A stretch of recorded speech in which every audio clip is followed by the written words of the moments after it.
The Mango After Hours podcast is provided for general information, personal use, and entertainment purposes only. We do not verify or independently confirm stories, claims, or statements made by guests. The views and opinions expressed by guests are their own and do not necessarily reflect those of the host, producers, sponsors, or affiliates. Nothing shared on this podcast should be considered legal, medical, financial, or professional advice. Always consult a qualified professional before making decisions based on this content. Mention of specific brands, products, individuals, or businesses does not imply endorsement. All trademarks are the property of their respective owners. If you disagree with something shared on this podcast or believe there is another side to the story, reach out. We may invite you to share your perspective in a future episode. Now sit down and enjoy the show. Action. What's up, ladies and gentlemen? And be ready for another Mango After Hours episode. Before we introduce our guests, I'd like to thank our sponsors or our partners. Better yet, is actually our partners. Trollmaster, the future of intelligent farming. There is no more well-known controller in the world for the cannabis industry, but Trollmaster will be the one. HydroX Pro and AquaX series. We'd like to thank Really D.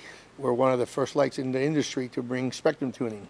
It's the hot thing now, but just know that we brought it in first. We're one of the first. Not the first, but one of the first. Mango juice. If you're not juicing, you're losing. Behind me, you can see the bottles.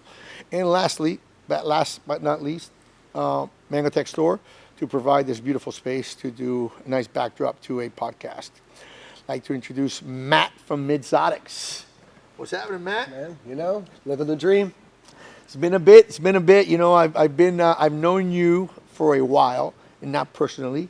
I'm going to bring back a little bit how I know you. You know, I used to watch Discovery Channel, and I used to watch the show Weed Country, which was pretty freaking cool, pretty interesting. It was captivating. It sure as hell beat the D'Angelo's Harborside Weed Wars. Boring. What was it? Weed Wars. Weed Wars. That was the Harborside show. That was pretty kind of boring, and you know, I don't think nobody ever turned into that show, and then it kind of died out.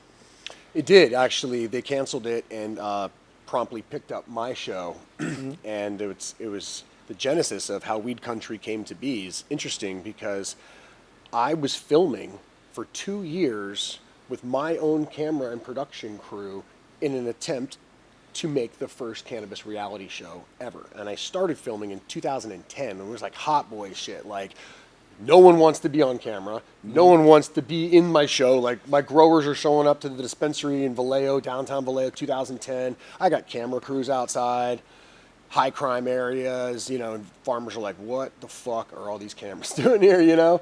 And, but we pitched it to Discovery Channel. And it was more about that series. Pitch was called the Greenwell Project, and that was the pilot pitch to Discovery Channel that I produced and created myself with Kip Baldwin, my production partner. And that was about buying and selling, hiring and firing, competing with the other dispensaries, not getting robbed, going to city council, speaking, and that was the context of that pilot series that we used to pitch to Discovery Channel. Now, Discovery Channel said no, and they're like, no, this is too illegal, this is too crazy. We're not interested. And then I got raided by the feds. 6 agencies, DEA, IRS, Board of Equalization, Franchise Tax Board, CDTFA, all of them. Highway Patrol, motherfuckers, 50 agents, 3 locations, 0900. February 22nd, 2012, I raided my girlfriend's house, Soraya, who's my co-star in the show. And they raided my personal home where I was and where I was arrested in my living room. And they raided my dispensary, obviously. And I went to jail, posted bail that day, got out 24 hours later. And the police were so pissed they didn't have time to go through all my shit to see, like, what can we get him on? Like, they want to go through my documents, my bank accounts. Like, am I really breaking the law? Am I doing some other nefarious shit that they can pin on me? And I wasn't. I was just the biggest dispensary in Solano County, and I was the first one in downtown Vallejo, 2 blocks from City Hall, and City Hall was fucking pissed. They were not happy. The mayor at the time, Osby Davis, who was just very conservative, you know, was a Black Baptist, you know, church-going man, a good man, but, you know, philosophically opposed to cannabis. He's from that older generation, you know, he's like in his 60s or 70s, you know what I mean? And that, he just wasn't down with it. And the city of Vallejo also hadn't drafted an ordinance yet, while, you know, Berkeley had one, San Francisco had one, and the city of Vallejo was just too fucking broke to do it. And I was like, well, I'm opening. I'm going under the fucking, you know, Prop 215 medical laws. I got my, I went and got a business license. Of course, you lie and say what you're doing. We're selling fucking vitamins. Or I set it up like a health food store. I had like, Zango, mangosteen juice in the front, fucking vitamins and all these health supplements and stuff in the front. And of course, a little dispensary in the back. And the city knew what was up, but they didn't have the resources to shut us down. They intimidated my first landlord to not renew my lease. And one of the most inflammatory things that kind of happened in that moment was I got evicted, but I found a space 1 block down the street that was 10 times the size of the one that I was currently in. But I needed 10 grand to move in, and I didn't have it. I'd been in business 11 months for my first retail. And so I rented a Ryder moving truck. I got evicted. I rented an air-conditioned Ryder moving truck, put my 2 safes in the back of it, all my pounds, all my weed, and parked right in front of my dispensary door where I had just been evicted. And had my bulletproof vest on, camouflage pants, 9mm on the hip that I bought when I was a merchant marine officer. You know what I mean? It's like my service, standard 9mm service weapon type shit. And I was trapping, selling weed out of the back of that Ryder truck for 3 days. And that weekend was an interesting weekend. Because, yeah, and I had the whole video. It's like, we'll pull this video up. Okay. It's a crazy video. And I'm literally there, and you hear the police sirens coming, and I'm in the back, and I had a camcorder there because I was filming everything, making my show, right? Right. And you hear the siren, and then you see the reflection. The shot is coming from the back of the moving truck, like behind my head, looking at my safes. Custies are in the truck. A vendor was standing in the fucking U-Haul when the cop pulled up. And he was like, bro, what the fuck? I'm like, get out of here, bro. Dip. So he gets out the back of the truck, and my security guards, my homie Squeeze, who was in weed country with me, remember Big Homie? Yeah, big. He drove the Geo Metro. Big guy. Big guy, yep. He was my security guard, my right-hand man. Big black guy. Yep. Yeah, big dude. Yes. Yep, big dude. Yeah, Squeeze. He drove the little car in weed country. Yeah. And he was security standing out there making sure I get fucking robbed or jacked. I got, 10, 15 pounds and edibles, all this bullshit. And I'm literally in downtown Vallejo in like hot crime city, like Trap City, USA. And I got to get this money to lease this spot up the street. And not lose my customers to my competitors who had then started opening up around me. You're making money. Other people are like, oh, he did it. And now they saw that they could do it, but I was the first one to do it and take that risk. And I went to college there in that city, when my college is like the crown jewel of Vallejo, California Maritime Academy, now Cal Poly Maritime Academy. And when I graduated, long before I got into cannabis, I was a merchant marine officer. And so I had lived in Vallejo since 2002, from Virginia.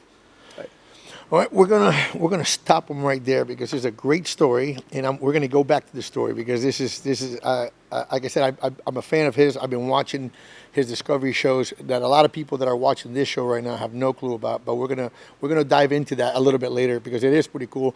And any of you guys that have the time, you should pull it up on Discovery. I'm sure it has reruns or YouTube or YouTube or whatever, and check it out because it was pretty, like I said, 2010ish. I was in Florida, just started coming to California, and I remember going back and forth. It's one of the shows, I don't really watch much TV except this Discovery, History Channel, and National Geographic. Happens that he was on Discovery, and then we're in the weed thing. So and it was pretty cool. One of the things that I couldn't figure out while I watched the whole show is whether it was scripted or not. And we're going to talk about a couple of things. But before we go into that, I want to go back and find out about Matt. How did Matt Midzotics? Where I think you were from. Somewhat the East Coast, Mid-East Coast? Virginia. So Northern Virginia. Okay. Yeah. All right. And how was growing up in Virginia? What did your parents do? What happened? I'm one of 5 siblings. I'm the middle child, middle boy. I have 2 my older brother Chris, my older sister Cinnamon, my younger sister Melody, and my younger brother Mike. And we grew up in Northern Virginia, right outside D.C., 20 miles from the White House. Mm-hmm. And I went to high school, college, and jail there. And okay, well, right. What happened? How did you go to jail? What happened? I got arrested for a gram of weed in 1999 with me and my cousin Spencer, my little sister Melody, my little brother Mike, and we were parked at the bowling alley in Burke, Virginia. We're going cosmic bowling. It's like the nightclub bowling. Yeah, you know what I mean? Yeah. And like, how old were you? I was 19. 19, okay. Yep.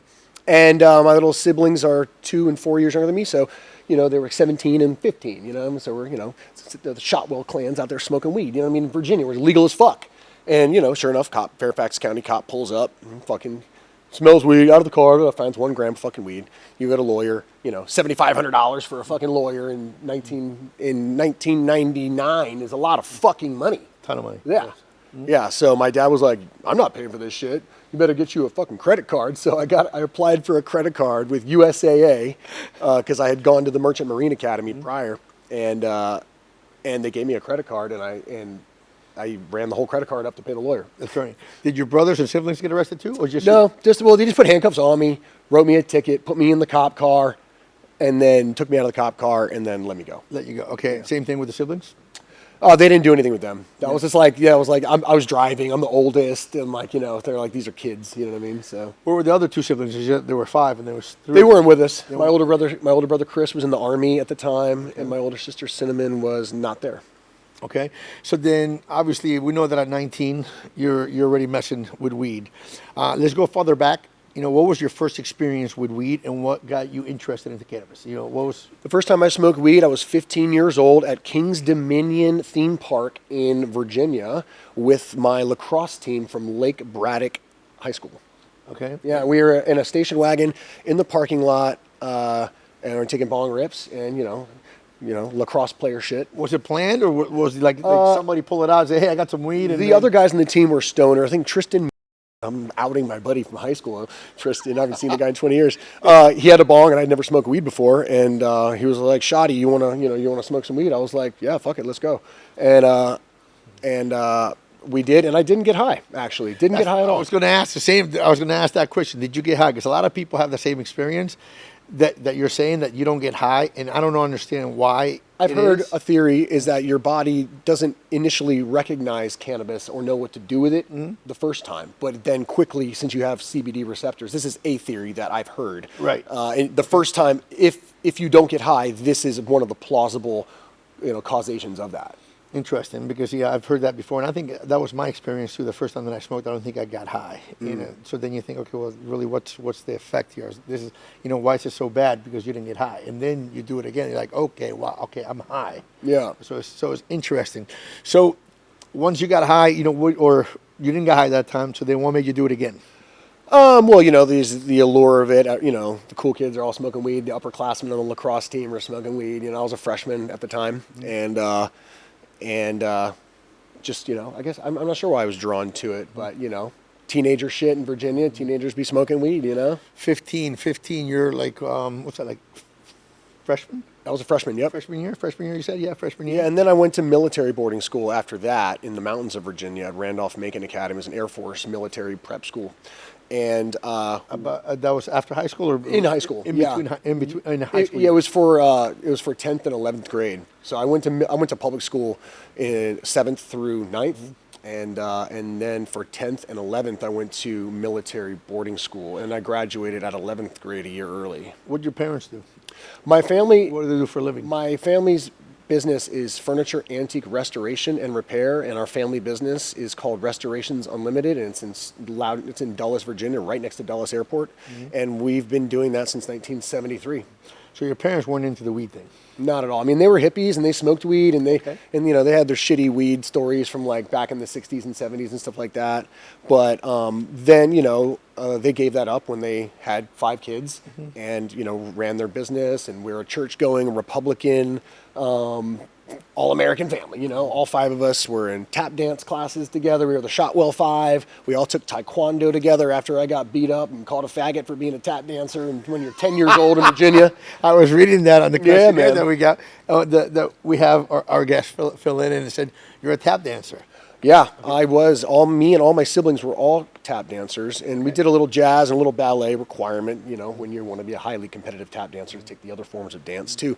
My parents got us a talent agent and started getting us auditions for TV commercials, and we all look alike, we're all freckles, we're on America's Most Wanted. Remember that show, America's Most Wanted? Yeah. When they have to do the reenactments of like kids getting kidnapped or some shit. Really? Us. Okay. Yeah. Okay. And so you guys got into acting at a very young age, obviously. yeah, we were put on camera and on stage at a very young age. Now it makes sense. Okay. Yeah, and some of my siblings, I'm one of the more outgoing of all my siblings, but they're all super athletes in their own. I'm the most mid of all my siblings, ironically. Most mid. I'm the most mid. All my siblings are all American. My brother's all American wrestler. I was never any all American nothing. I was just mid. I'm a good athlete, but I was never that. My sister's all American lacrosse player. My other You're in sister, shape though. I've seen you with your shirt off, and then I see the shaving every once in a while. But you're ripped. You got abs. they're just. I mean, we were all like very active kids, and I'm really fortunate and blessed that my parents exposed us to a lot of things. And the first things was dance and tap dance. And so I was 8, 9, 10, 11, 12, 13 in Virginia in 1990, 91, 92 in the early 90s. And tap dancing in the 90s in Virginia wasn't really that cool.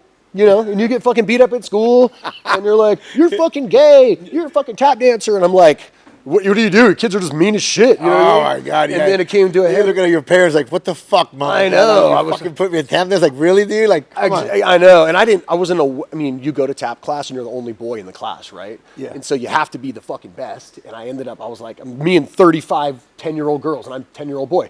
And, kids that age, kids are mean, boys and girls aren't really friends. But I was a really good tap dancer, and we would compete and win trophies. And my sister was on my tap team, and my older sister was on her tap team. My little brother, we were all different ages, so you're in different groups, right? Right, yeah. And so, and that would give me a really great foundation for agility, athletics, coordination.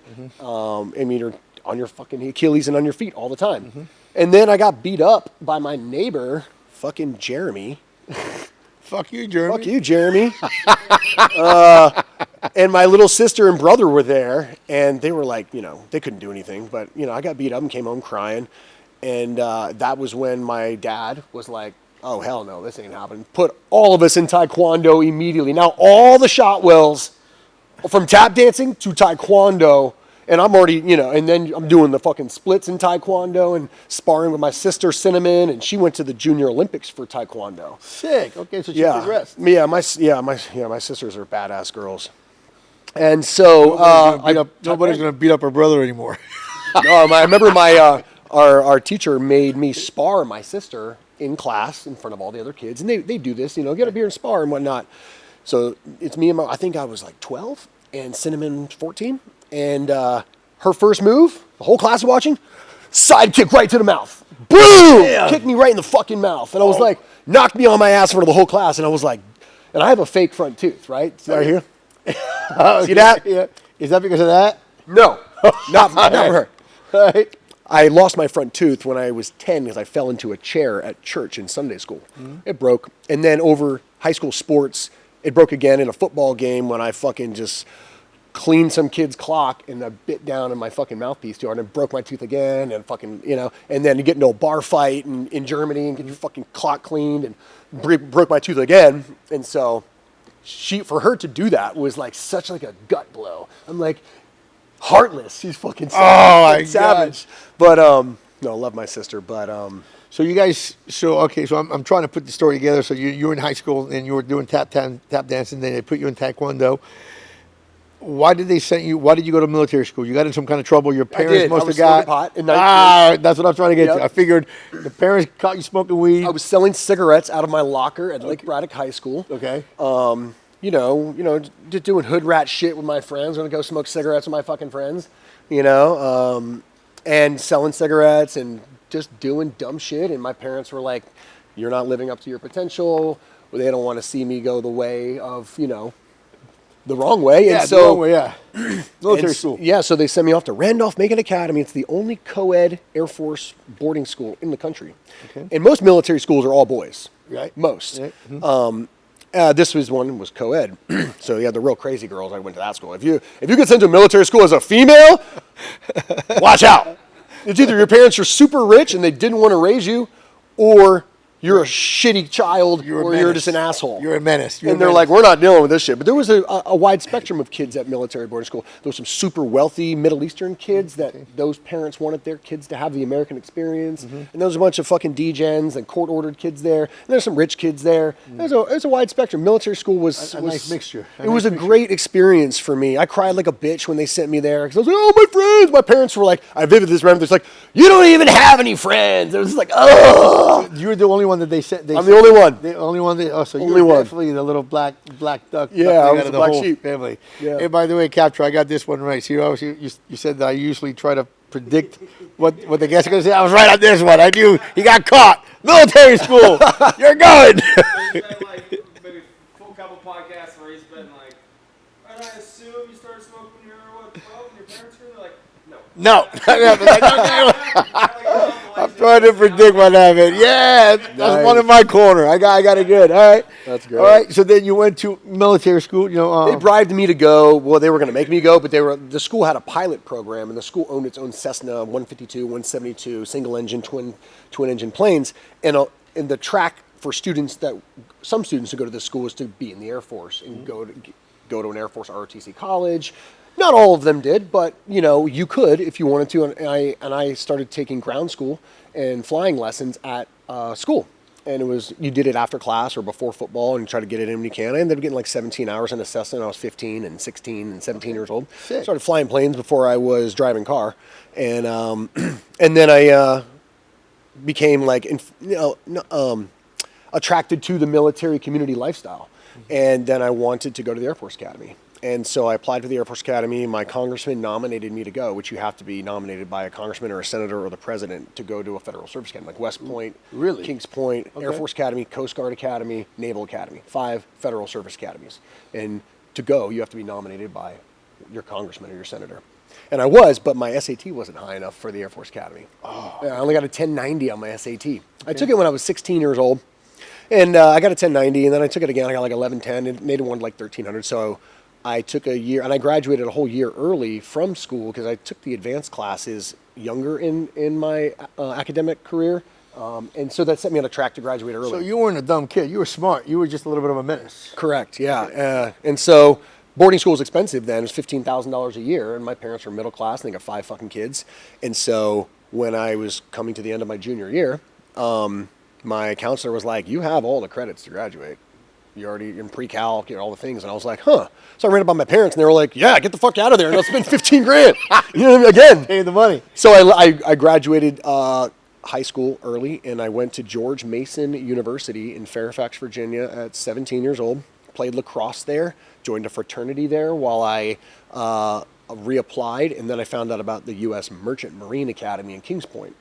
And so I went to that service academy instead, up there. It's a Navy Merchant Marine Service Academy where people graduate and they become pilots or ship captains, or you can go in any service branch that you want, SEAL, you can do anything you want. How many years did you do there? I went to that academy for 2 years and then I got kicked out. Oh shit. I was caught smoking weed. No. I was on my internship. So as a merchant mariner, cadet, you go out to sea on ocean-going cargo ships because that's what the vocation and profession track is. And so I'm on a 1,000-foot container ship, Maersk Sealand, biggest shipping company in the world. I had my internship as a deck cadet on this ocean-going cargo ship at 18 years old. And everyone has to do this at this academy. And we went to Germany. It was my first time out of the country. So check this route. Leave New York, New Jersey, then to Norfolk, then Charleston, South Carolina, then Miami, New Orleans, Houston, Jamaica, Miami, Charleston, Norfolk, New York, across the pond, Germany, England, Belgium, Holland, New York, 30 days. All that in 30 days. Wow. Moving with the container ship. 24 hours a day, 17, 18 knots. You're in port, you're out of port. 48 hours, go get drunk, go hit the Walmart, go hit the strip club, go buy your DVDs or go buy your VHS tapes and stock up on your sodas and Walmart and shit and get back on the fucking ship and don't get in trouble. Well, I got in trouble. What's up, guys? I'd like to take this time to thank our current sponsors. First and foremost, I would like to thank Trollmaster. Trollmaster is the king of automation. Nothing else like it in the world. It really is the future of intelligent farming. Also would like to thank LED, the king of spectrum tuning.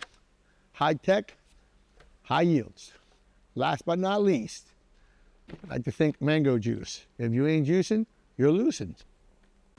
I went out to the bars with other debt cadets on the other ships at the pier. There's another debt cadet. His name is John Kennedy, actually. It was wild. He was like, is your name fucking John Kennedy? Crazy. And I went out to AB's. This OG came out with us, deckhand, and we all went drinking. And I was drunk, and they wouldn't let me in the bar. They wouldn't let us in this bar, and these German bouncers, they were like Spaniard Germans. They were the bouncers, and they wouldn't let us in because we were American. And I'd never experienced that before. And I was like, what the fuck is this shit? And they're like, oh, you have to have a pass. And I'd never experienced like that as like an American first time out of the country. And like, why the fuck I can't? All these people are going, you're letting them in. And what I learned was there was a military base there for 40 years. And guys who looked like me, crew cut, military, high and tight, athletic motherfuckers go out, get drunk with all their buddies in their platoon and go fuck shit up. And they've been doing that for 40 fucking years in that town. And my ugly American ass shit and stepped in it and walked right into it and had no idea that this was the vibe of the town, that I was shit-faced drunk talking shit to a bunch of fucking bouncers. You were proving them right. That's exactly what's happening for the last 40 years. You're full of piss and vinegar. You know what I mean? I was like prime physical fucking shape, playing college lacrosse and fucking... and I was drunk, and next thing you know, I started taking photos of the bouncers. I was like, oh, you fucking Nazis, and I'm talking shit to them. Oh, shit. And next thing you know, they circled around my ass and, in unison, coordinated, pulled out pepper spray and started fucking spraying me down. And everybody else. And I was like, oh, shit. So I just fucking ran right at the biggest dude and fucking tackled his fucking ass. I'm going to get sprayed. I'm fucking running. We collided. I'm down. I'm beating him. They're beating the shit out of me, kicking me, stun gunning me, all this shit. I get away. I'm running covered in pepper spray. I'm like 19 years old, in Germany, drunk as fuck, on an official government academy sanctioned internship. Not good. And they fucked up the other dude, broke his fucking arm. Really? The other kid ran and hid underneath of a car. And this is being a sailor. You're in a sailor life in fucking Germany in 1999? Yeah, 98. And so I ended up running through a swamp. They're chasing me. I ran out of the swamp, pulled up on flagged down a car. Help me, help me. It was more bouncers driving around looking to find me. You. I pulled it like, ah! And then the fucking the police show up. They're fucking little weird siren, a fucking Volkswagen bus. And they pulled up and they were looking for everybody. I tried to get away and get into earlier, before the police came, I got into a taxi and I tried to get into a taxi and leave. And they smashed the windows on the fucking taxi. Drugged the taxi driver out the car and were stun gunning me in the back seat, and I'm fucking fighting these bouncers and shit, drunk as fuck, covered in pepper spray. You know what I mean? And I thought I was gonna die. And then I got out of the taxi, ran through the swamp, ran to the other bouncers and the police. The police took us all to fucking jail, stripped me down buck ass naked, covered in mud, soaking wet, pepper spray, bleeding, cracked ribs. But I was a college athlete, merchant marine. I was a fucking tough kid, but like, 6 dudes, you get fucking ass whipped. Yeah, and so, sure. Put me in the van with all the motherfuckers who just whipped my ass. We're all sitting there looking at each other like, now what? Yeah. I'm ankle cuffed, handcuffs, all of us. Take me to fucking a German jail in the town of Bremerhaven.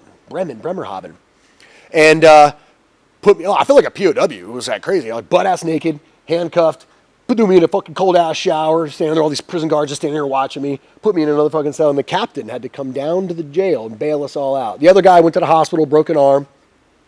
The other kid fucking disappeared. He was on another ship. And this is the ship that came in, stayed there for so long, and then you're in and out 48 hours, dropping off containers. Shit. Okay. Yeah. So you're kind of worried about, man, how long am I going to be here for? Exactly. Yeah. Am I going to miss the boat? Do they even know I'm here? Exactly. And when missing the boat is the most gravest sin you can do as a sailor.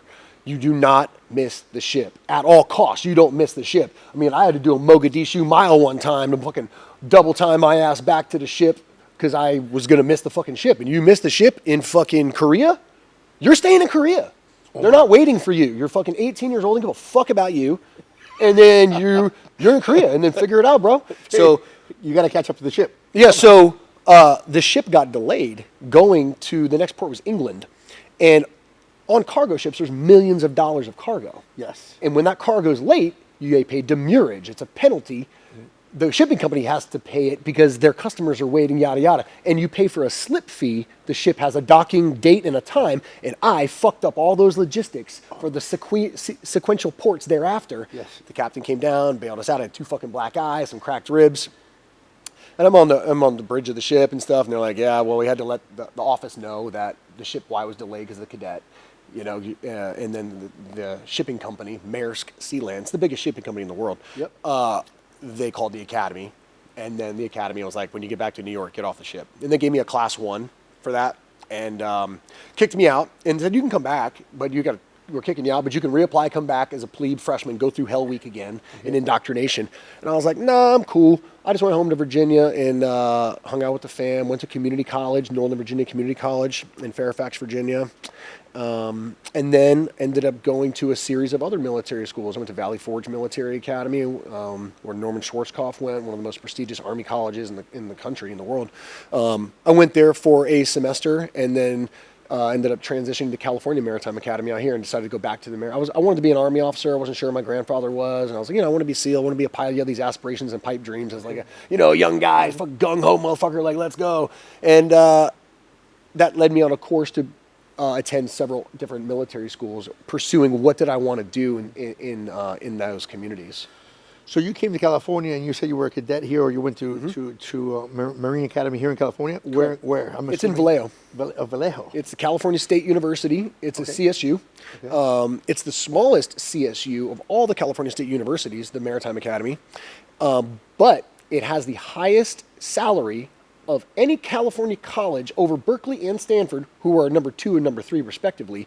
My college has the highest salaries for graduates in their first 5 years after graduation because it's a highly specialized vocation and discipline, which is marine transportation or marine engineering. And I was a deck officer, a navigator, is what my Bachelor of Science is in marine transportation. Did you know that when you went there? Did you seek that out because of that? Yeah, when I went to that college, the college only has 4 majors. So I went there specifically to do that because you make great making $10,000 a month in 2006. That's fucking crazy. Okay. How old were you? I went to that college when I was 22 and I graduated when I was 25. I finished it in 3 years because I had multiple years of college from other schools. So a lot of my credits transferred. So I finished that 4-year program in 3 at 25 years old. And then I bought a house in Vallejo right when I graduated as a senior. Okay. And what money, how'd you buy the house? So good question. So I had learned about mortgage lending from my brother, who was a mortgage lender, a mortgage loan officer. And my parents and I bought a rental property when I was 21. I was deciding if I wanted to go to California or I wanted to go to college at Old Dominion University in Virginia Beach, Norfolk, where my little sister went and was playing Division I lacrosse. I was like, do I want to go to Old Dominion? Do I want to go to California?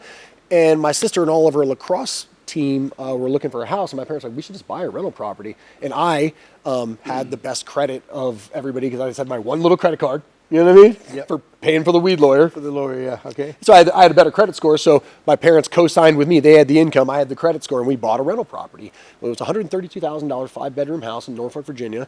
And so that introduced me to owning real estate at a very young age, at 22. I didn't do shit. I was just on the paper on the loan, but I learned all about it through my parents of like, how do you buy a house? What is escrow? What is a loan? So I was, and my brother also educated me on it. And so then when I graduated college in 2006, this was the peak of reckless lending all around the country where you could do stated income loans. How much money you make?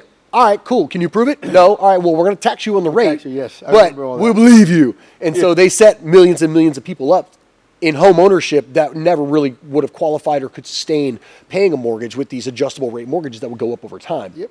I knew I was going to have a good paying job upon graduation, so I didn't give a fuck. Right. So I bought that house in Vallejo, where I still live now 20 years later today. Really? Same house. Weed Country house. Yep. Bought in 2006. Still live there today. No way. That's sick. I was there pulling greenhouse tarps last night. That's the house that you post every once in a while. That you're in the backyard and you're doing the greenhouse thing. I just started posting that content because it's likely going to be my last grow there. Right. So you're like, fuck it. You know what I mean? I'm moving to D.C. in 2 weeks. To start my dispensary there. And yes, and we're going to get to that because it's interesting. We're going to get through the whole deal because we're going to go, what was Matt before. Many layers. Many layers, exactly. How he got into California, the weed market, and then, the present time, and then what's in the future. So, and I'm like in the backstories because, every time that I get a guest here, I like to dig deep and then, let the person tell about his story, how he ended up in California, because a lot of times people aren't from here. And then the weed experience. So when you were here in California, were you still smoking weed through the academy and all that kind of stuff, or did you stop smoking weed? No, I didn't. When you're at the academies, they drug test you, and it's kind of really faux pas. So the first 2 years, I didn't.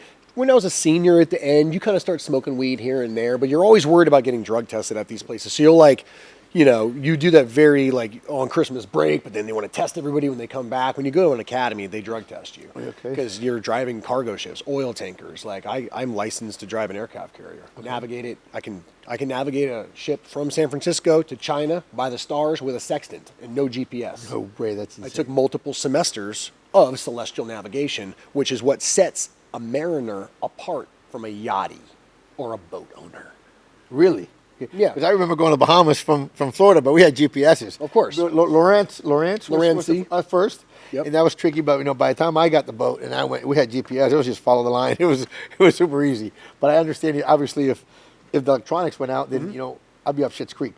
Well, that is why Besides the sun going up and down. I mean, that's why they require, and the U.S. Coast Guard requires all merchant marine officers that are in the deck department to have celestial navigation certifications. I own my own sextant. It's in my office at home. You go out there, you take the elevation of the stars, the sun, you go into an almanac, you do sight reductions, and then you plot that on your chart, and you do another sun line 15 minutes apart, and then you get a fix. And those 3 lines intersecting is where you were those many minutes ago. So you keep doing it and keep doing it and keep doing it. You're always navigating in the past, in a sense, because your ship is moving.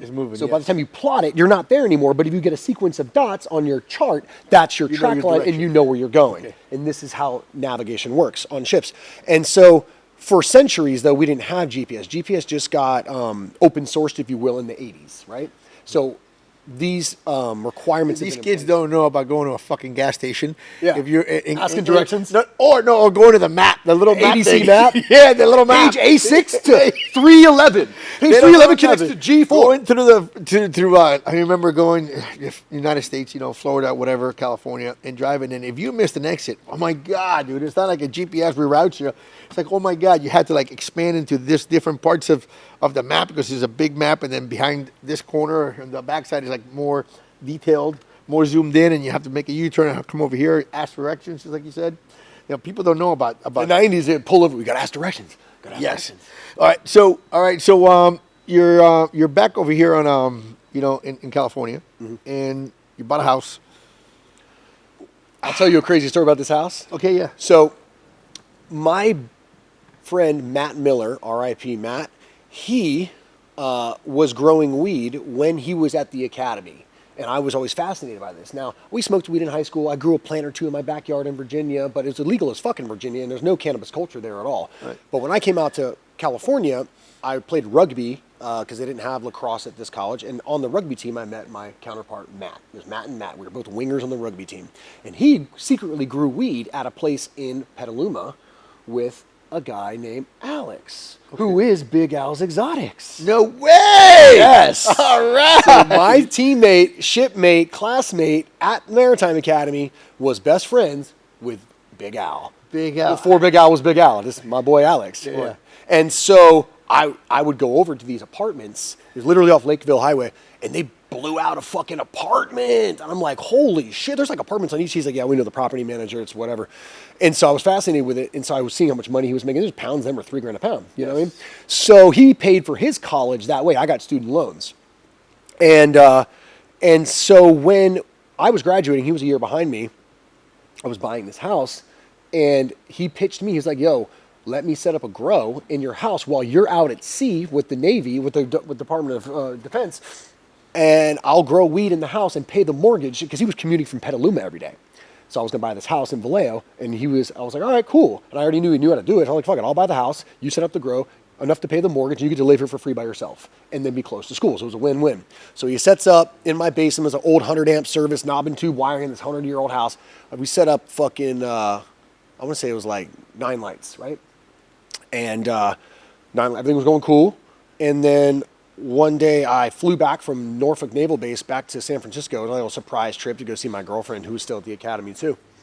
And I walk in my house, and there's it was only supposed to be 4 lights. I think we were running a 4-lighter because we did the math. That was enough to pay the mortgage then. Okay. A little 4-lighter. He didn't want to do a bunch of whole work because he had another grow. But this was just a place to live. Well, it's just paying your mortgage while you're saving the money of paying the mortgage. You're keeping it. Yeah, and so we were just going to do a little 4-lighter. But then I came back and saw 9 lights there is what it was. And I was like, yo, what the fuck is this? And we had a disagreement. He was trying to grow on the side and not include that. I mean, he thought I was out at sea on a ship, and why would I fly back from Norfolk? And I did, just to pull up. on my own crib and seeing my friend, you know, doing a little grime, you know what I mean? Adding 5 extra lights for him.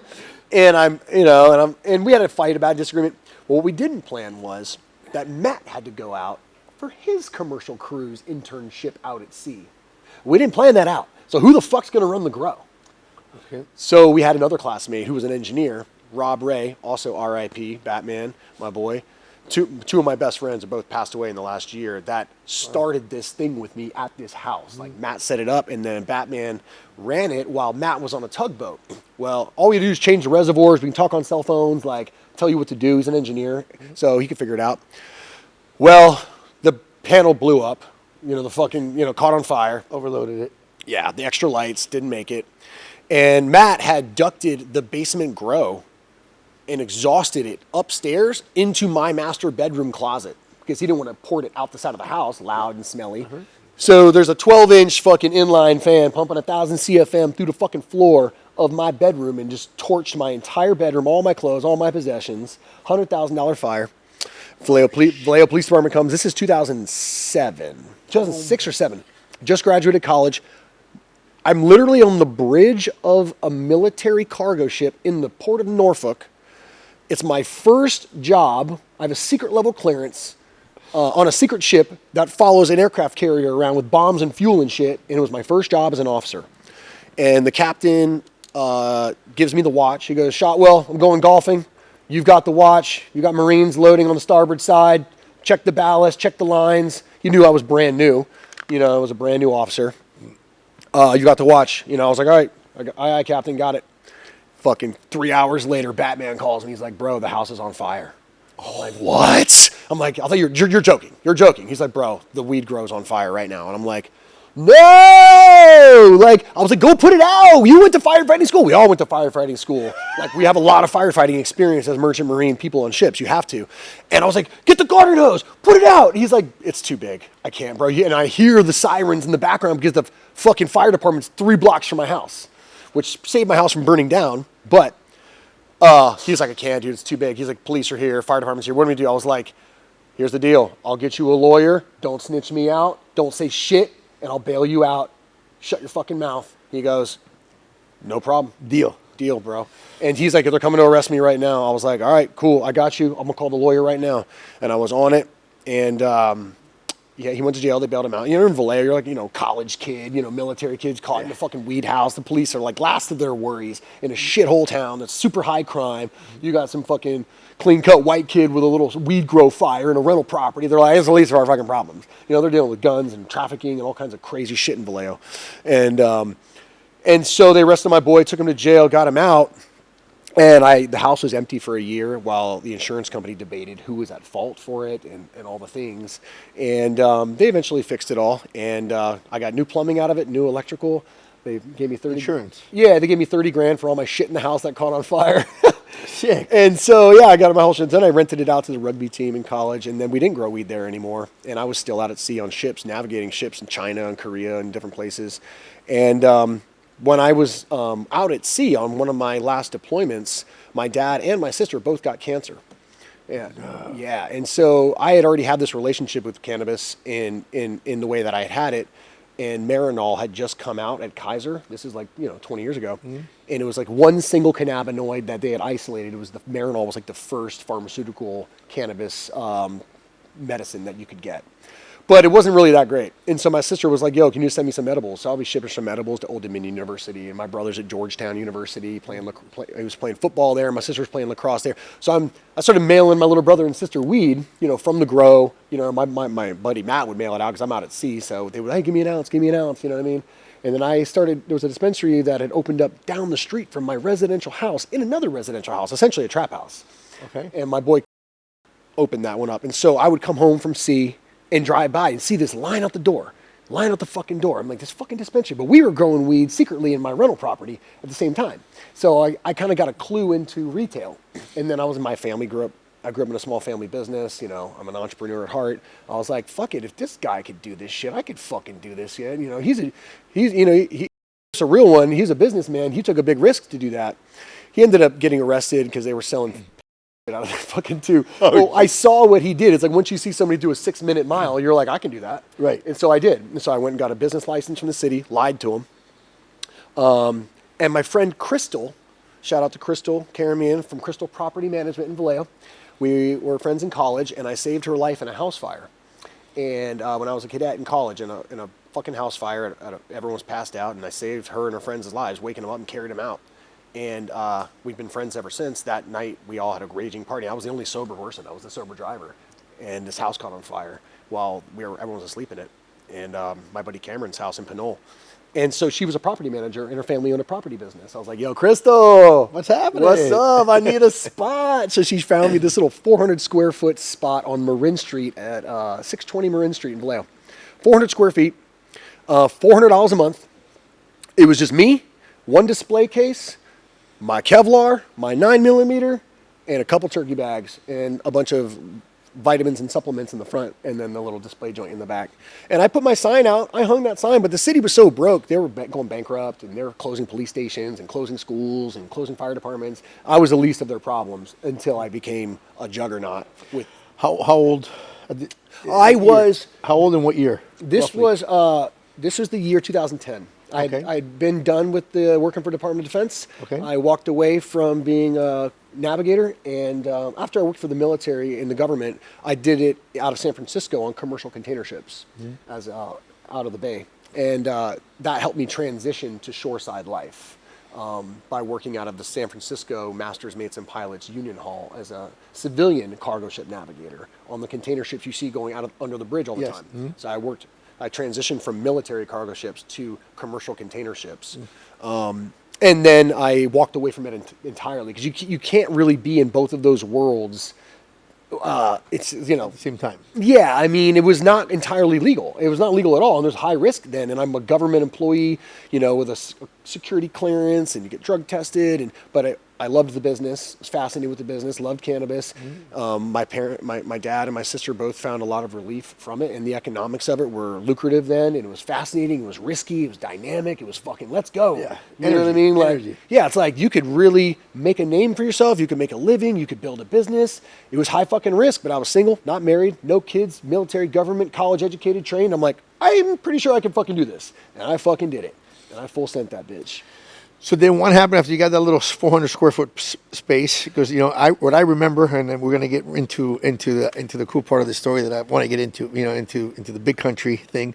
Because what I remember is you had, like I said, the biggest dispensary, and then I was like, fuck, the dude's got a dispensary. You had a Porsche. You had a good looking girlfriend at the time. Yep. I remember watching the show. I was like, fuck, okay, this dude's traveling to California. It was 2010-ish, the time that I started coming over here. I was like, all right, I was interested in the show. I got captivated. So tell me what happened after, you had this 400 square foot place. How did you? So that's the one I got Evolve. evicted from. And the weekend that I got evicted was... Oh, that's the little one that you got evicted from. That you went and got the U-Haul truck. Okay, so then we're back to the beginning of the show, the story. We're right back to, we kind of stopped. All right? So that weekend, I was trapping out of the back of a U-Haul. And in post... See, that's insane, though. We can pull the video. We that's have the whole fucking insane. thing. Me talking to the cop, everything, bro. Yeah. Hey, Capture, see if you can pull that up. Started selling weed out of the back of that truck. And then, the Vallejo police came and visited me.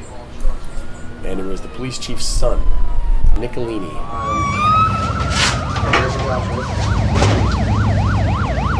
Stop or what?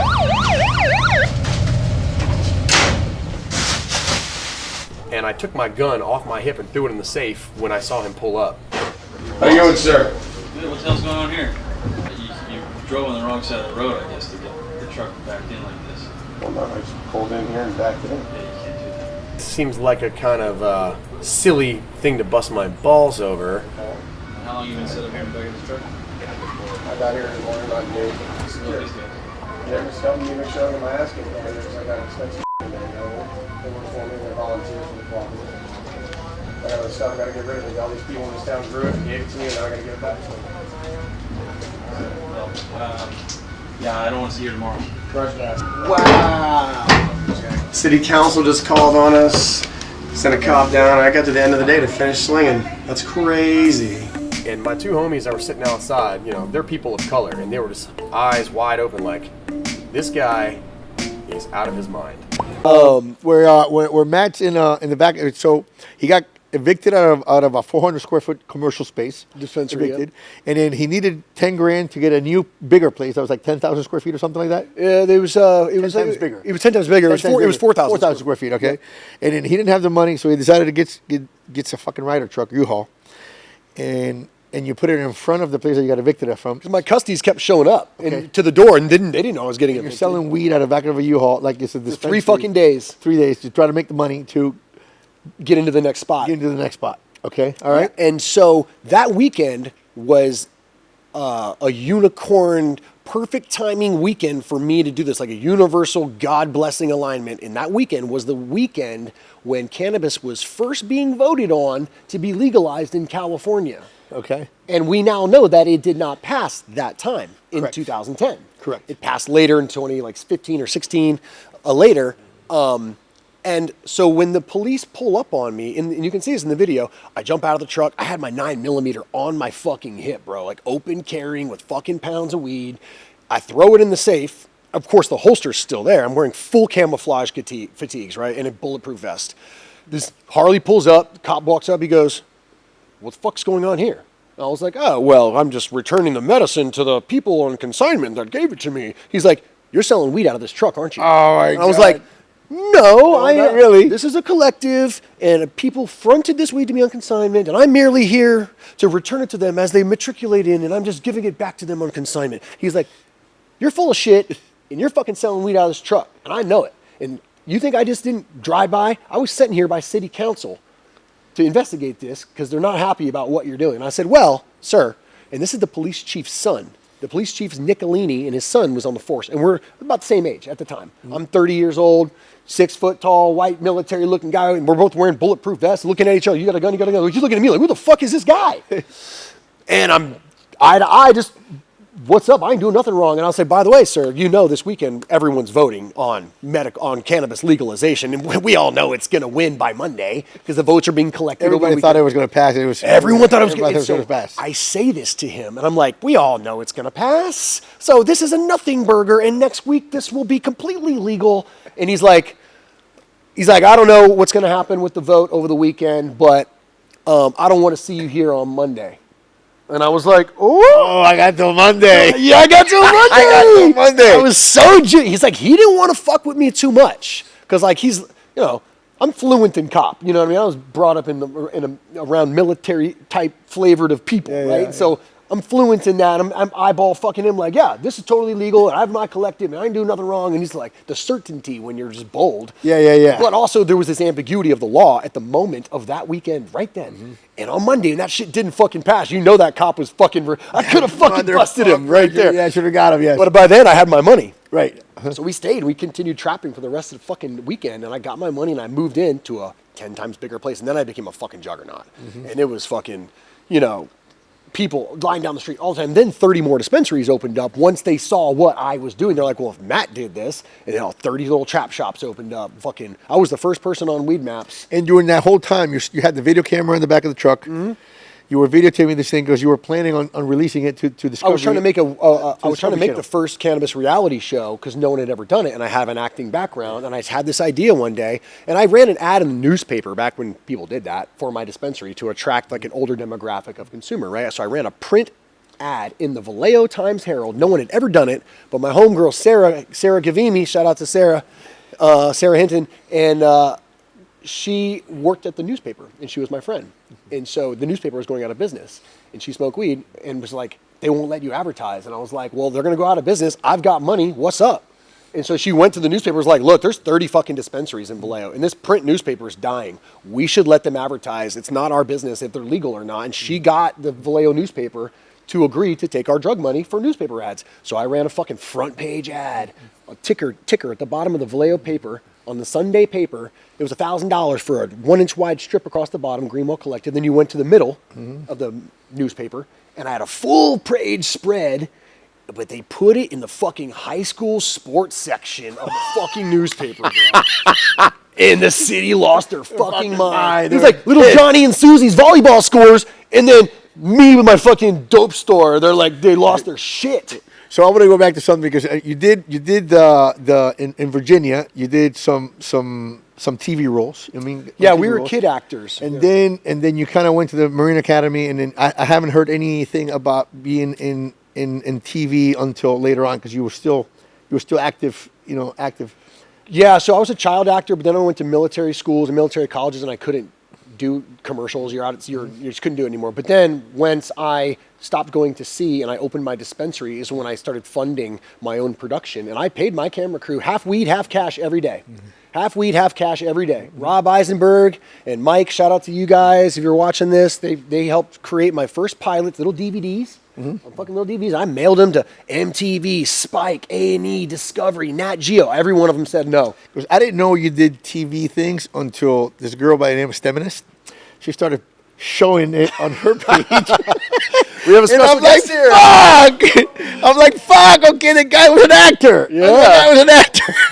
We have a special guest in the An actor, house. okay. Shout out to Stem. Now I understand how you got into the weed country. Yeah. Okay, which is the part that like I said, I'm still kind of intrigued about that show, and we're gonna get into a part because I can't be the only fucking guy in the world that, when you were doing this show, it was like, everybody was like, had to be for this. I can't fucking believe this dude's doing this. Yeah. It's like, is this scripted? Because there's no fucking way. Nobody's going to show this dude. This dude's driving through Humboldt, and he's going to show up to this dude's fucking house and knock on the door and say, hey, you got any weed? There's no fucking way. But I've asked you this question, one time, Case God, Jeff went to my house, and you happened to be with him, and I didn't know that you were going to be there with them. He knew my son. They were friendly. They came by, and then you sat there, and then I somehow forget what happened to recognize you, and I asked you this question, and I go, you know what? I've watched that show forever, and I always wondered if it was scripted.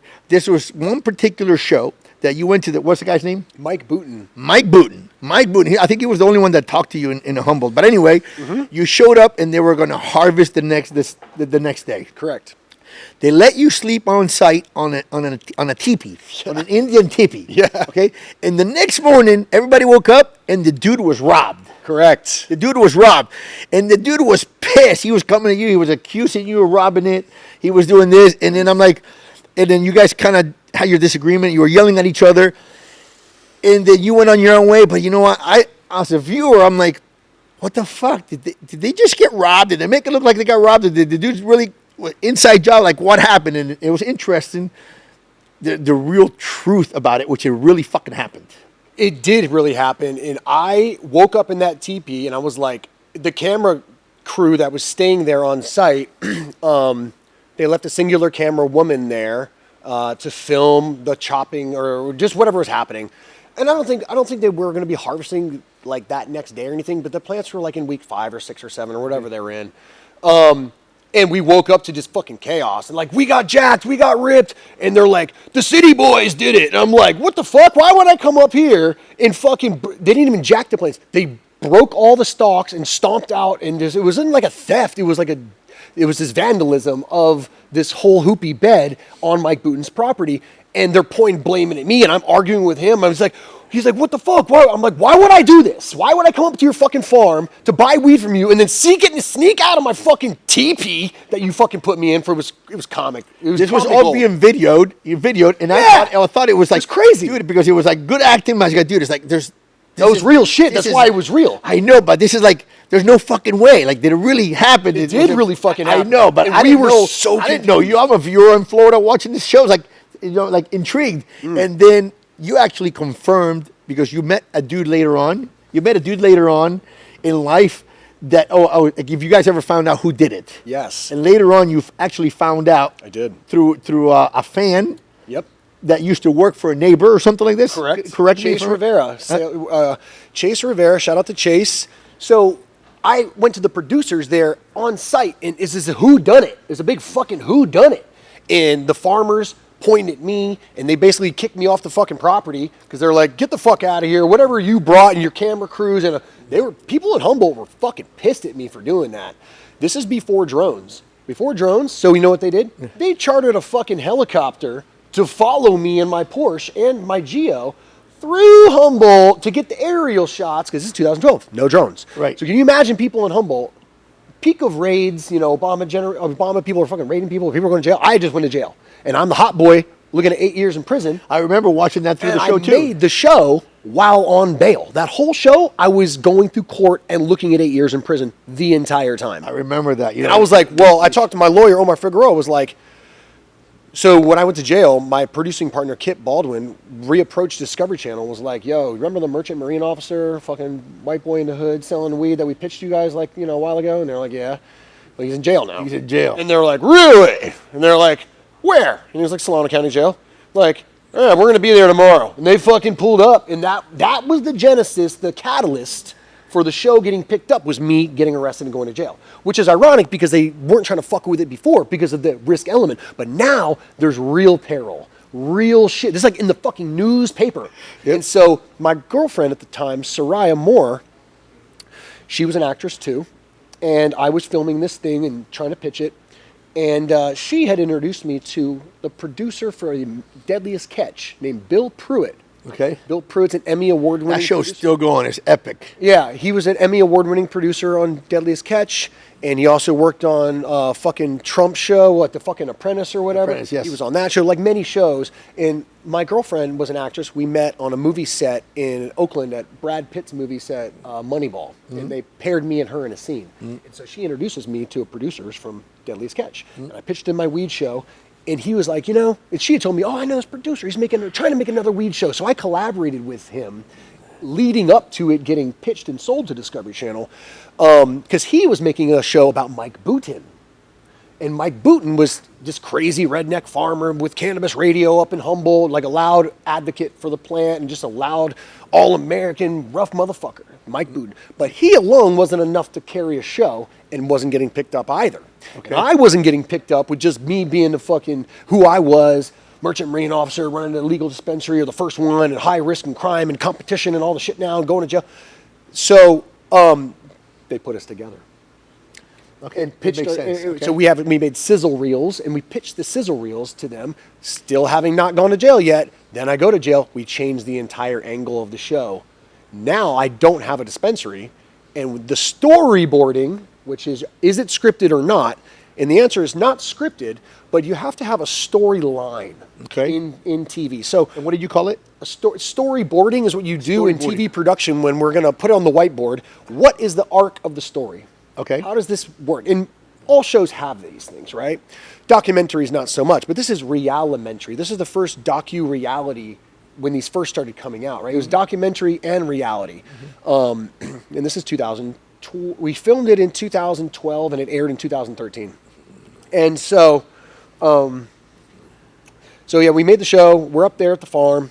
And I got off track there. That's okay. We're talking about the teepee shit. I got off track. Yeah, but then how had you found out that? Oh, who was the one that robbed? The who done it? Who's the one that robbed? So we left the farm. Everyone pointing fingers at everybody else. I thought and was convinced the producers did it for fucking drama. Okay. I was convinced of that for a decade. I'm like, I know these motherfuckers. They probably just did that. Or wonder if the producers paid the farmer, like, hey, can we break your plants for some drama? And I was like, fucking confused as fuck and just getting blamed for the shit. And we almost got in a fucking fist fight on fucking world television on the fucking show. He's like, you can get the fuck off my property. I was like, motherfucker, like, I didn't do this. Makes no sense. I would not do this. I would come to your farm and break your plants and just stick around and get my ass chewed out on TV. This is insane. So I fucking left. And then 10 years later, I'm at Emerald Cup or Hall Flowers. And this guy walks up to me and he goes, hey, Matt, you're Matt from Weed Country, right? I was like, yeah. He's like, I got a story to tell you, bro. And I was like, what's up? And he ended up becoming my sales rep. And so he goes, I was a trimmer on the farm right next to that farm where you came with that camera crew. And I was like, yeah, and? He's like, we were there when this all happened. I'm like, all right, okay. So what the fuck happened? He goes, my boss was growing next to your co-star. And they had a property line dispute that was well documented in the series. At Grace Farms, a professional surveying team has arrived. Booton's neighbors called the police to inform them that Booton trespassed on their property with his garden, and they intend to prove it. I remember it. They would argue over who the lot line. Yes, I remember. And you're growing weed on my property. In episode like 3 or 4, he comes over with his ATV, and then they like You know, they're beefing, just some redneck beef bullshit. You're growing weed on my property. And this, I knew nothing about this because they filmed these scenes when I wasn't even there. You know what I mean? And that was the drama of that farm. So he has his own little micro Not only that, I'm going to intervene a little bit. They also were riding around with the fucking cops. You know, they had a certain version that, kind of like moonshiners right now, where they have a section with the moonshiners, and then they have a section where the cop comes in and he's looking for the moonshiners. So you're thinking, like, the whole time you're watching this show, it's like, there's no fucking way that the camera guy, that's videotaping right now with the cops, he hasn't videotaped with Matt over there, I don't know your name at that time, with this guy, and they're not saying, oh yeah, we were here yesterday, we were there, oh, that's the place over there. How did that fucking work? I just couldn't understand it. So, before I answer that, I'll finish up and tell you what I learned from Chase about the whodunit of the mystery plant breaking. That his boss, the neighbor, came over in the middle of the night and stomped out all the fucking plants because the camera crew was there. He knew the camera crew was there. They were pissed the camera crew was there, and that Mike was making a fucking TV show next to his farm, putting the whole neighborhood and the whole community on blast. He got blacklisted out of Humboldt for making that show. He had to leave and all that. So as an outsider, I figured something like that was going to happen. If it wasn't scripted, that like this dude let everybody was going to be pissed. We literally brought a fucking helicopter and a whole camera crew and $1 million budget to Humboldt, and people were fucking pissed. And so he tells me that his boss did it. And that for 10 years, everyone thought I did it on the TV show, and it made no sense. I thought the producers did it to create drama, and it turns out it was the fucking neighbor who did it. And I found out 10 years later at a Cannabis festival. It was crazy. Now, what you were about to ask me about the cameramen, how did that work? So the same camera people who would follow me around were, in fact, also with the police. And the cameramen were not allowed to tell me what they were filming then and where they went and what they did because they were going to grows and busting them with the police. They're just cameramen. They're just Discovery Channel cameramen. And I was like, yo, where were you guys last week? He's like, I can't really tell you, but we were on a raid and a bust. And I was like, where? He was like, I can't. I'm like, come on, give me the intel. I got to tell my homies. I was wondering. I'm like, where are you going now? I'm trying to steal the production schedule. Like, where are these motherfuckers going? Yeah. So I'm like, because I was a co-producer of my own show. Okay. I created it. I collabed with a producer from Amazing Race and Deadliest Catch, Steve Mellon. Shout out to Steve. 6 shows, by the way. Yeah, Steve Mellon was a co-producer and helped us make the sizzle reel. And he worked on The Amazing Race. So I had 2 incredible mentors, including Kip Baldwin, the founder of the United Filmmakers Association, who helped me create all of this, and he was a producer as well. So I'm a creator, and I'm talent, and I'm also on bail, looking at going to jail again if I don't win this fucking case. Wow. So Omar Figueroa, shout out Omar, one of the best lawyers in the game, he came to me and was like, look, you can make this show, and I'm thinking about it but you're going to piss off the cops. But I'm like, well, if I go to jail or 8 years or 9 years, I'll just watch myself on TV from jail then. Or I'm going to watch myself on TV from the trap house. It's going to be one or the other. One or the other, right. So fuck it. I'm making this fucking show. I was broke as fuck. I just got out of jail. They took all my money, raided my bank accounts, took all my shit, seized all my shit. And I feeding my dogs waffles out of the fucking freezer. You know what I mean? And because you were balling, we negotiated. Yeah, it was wild. I mean, I negotiated a small stipend of $2,000 an episode, which was super helpful when you just got out of jail and you lost your dispensary. You have no income at all. You're behind on all your bills, your car payments, everything, student loans, all my shit. So I had a little measly $2,000 an episode, and so did my girlfriend at the time, which was great. Mike and them, we all got a little small stipend. You're not getting rich off of it. It's fucking 6 episodes. You made $12,000, right? So everyone always asks me, did you make money on Weed Country? Yeah, I made living expenses. Right. You know what I mean? You're traveling places. You're, whatever. You're going to farms, right? You know how you were pressing the camera guys to tell you, where the cops were or where they were going to go and bust somebody else. You know that the cops were asking them the same question. Hey, man, what's up? Where's the grows at? Where's the weed at? Mm-hmm. It's interesting how the police became a part of the show. So Discovery and my production partners wanted to tell like an ensemble cast story and take the POV of the police, the hustlers, the trappers, the growers, the brokers, And they even wove in a story about a cancer baby that's in there, like a mother who's a doctor at Stanford had a kid in the show, and one of my co-stars was making oil for the kid, and that was a storyline in the show, which kind of ironically turned out to be low-key bullshit, and they painted him to be a fucking hero, made me look like a fucking villain in the show, when it turned out that Nate in the fucking show, I'm about to call you out, bro. Sorry, bro. I ain't seen you in 20 years, and they made me look bad. So this is what happened. He's making oil for kids with cancer, right? Mm-hmm. He gets put on with this narrative in our show as this like savior. Of kids, right? And I'm getting painted like a fucking villain in the show. And turns out he collected $180,000 from parents all around the United States who watched Weed Country, sent him money for oil. He didn't send him fucking shit. Stole the producer's Land Rover from Discovery Channel, drove to Canada, married Miss High Times, and never came back.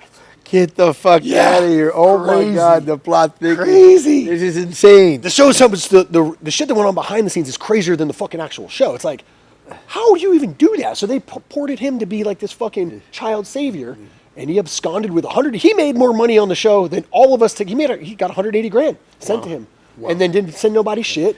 How many seasons did Weed Country go?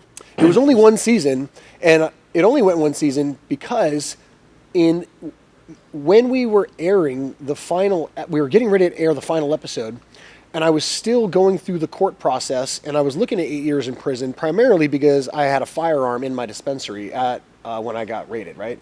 So selling weed, no problem. Get in trouble, maybe not in trouble, whatever. You're selling weed with a gun, 5-year enhancement.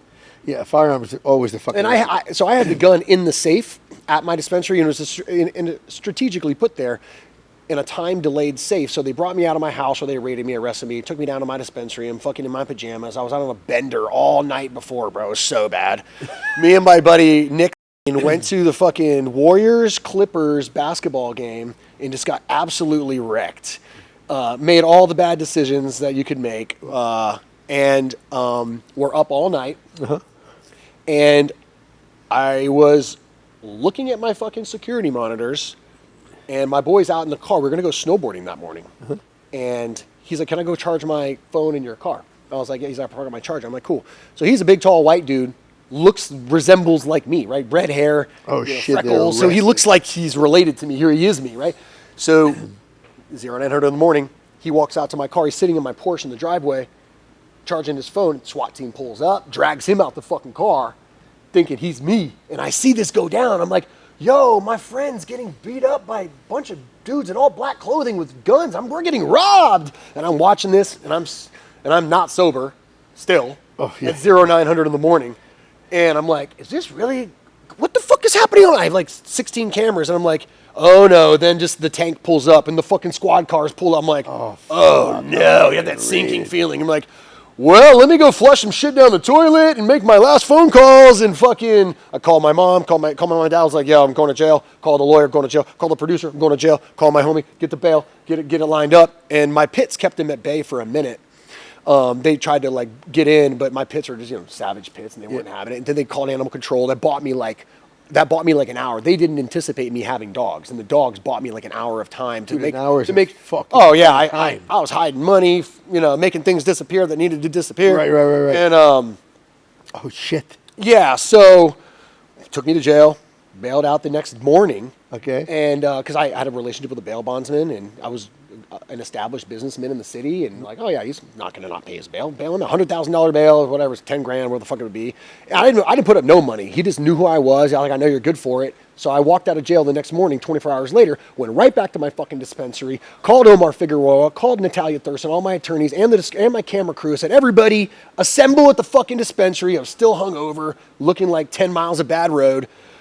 They took all my shit. The only thing that they didn't get was vendor samples that had been dropped off by vendors. They just didn't find them in the raid. Okay. So I was like, bust out the fucking samples. We're selling these fucking samples in gram bags. I'm upstairs in a meeting with all my lawyers and the camera crew, and a customer goes, yo, the SWAT team's down the street. And I'm like, what? And I look out the fucking door, and I had a secret condo down the street where we would keep money and other things and inventory that I would stay at next to my dispensary. Right.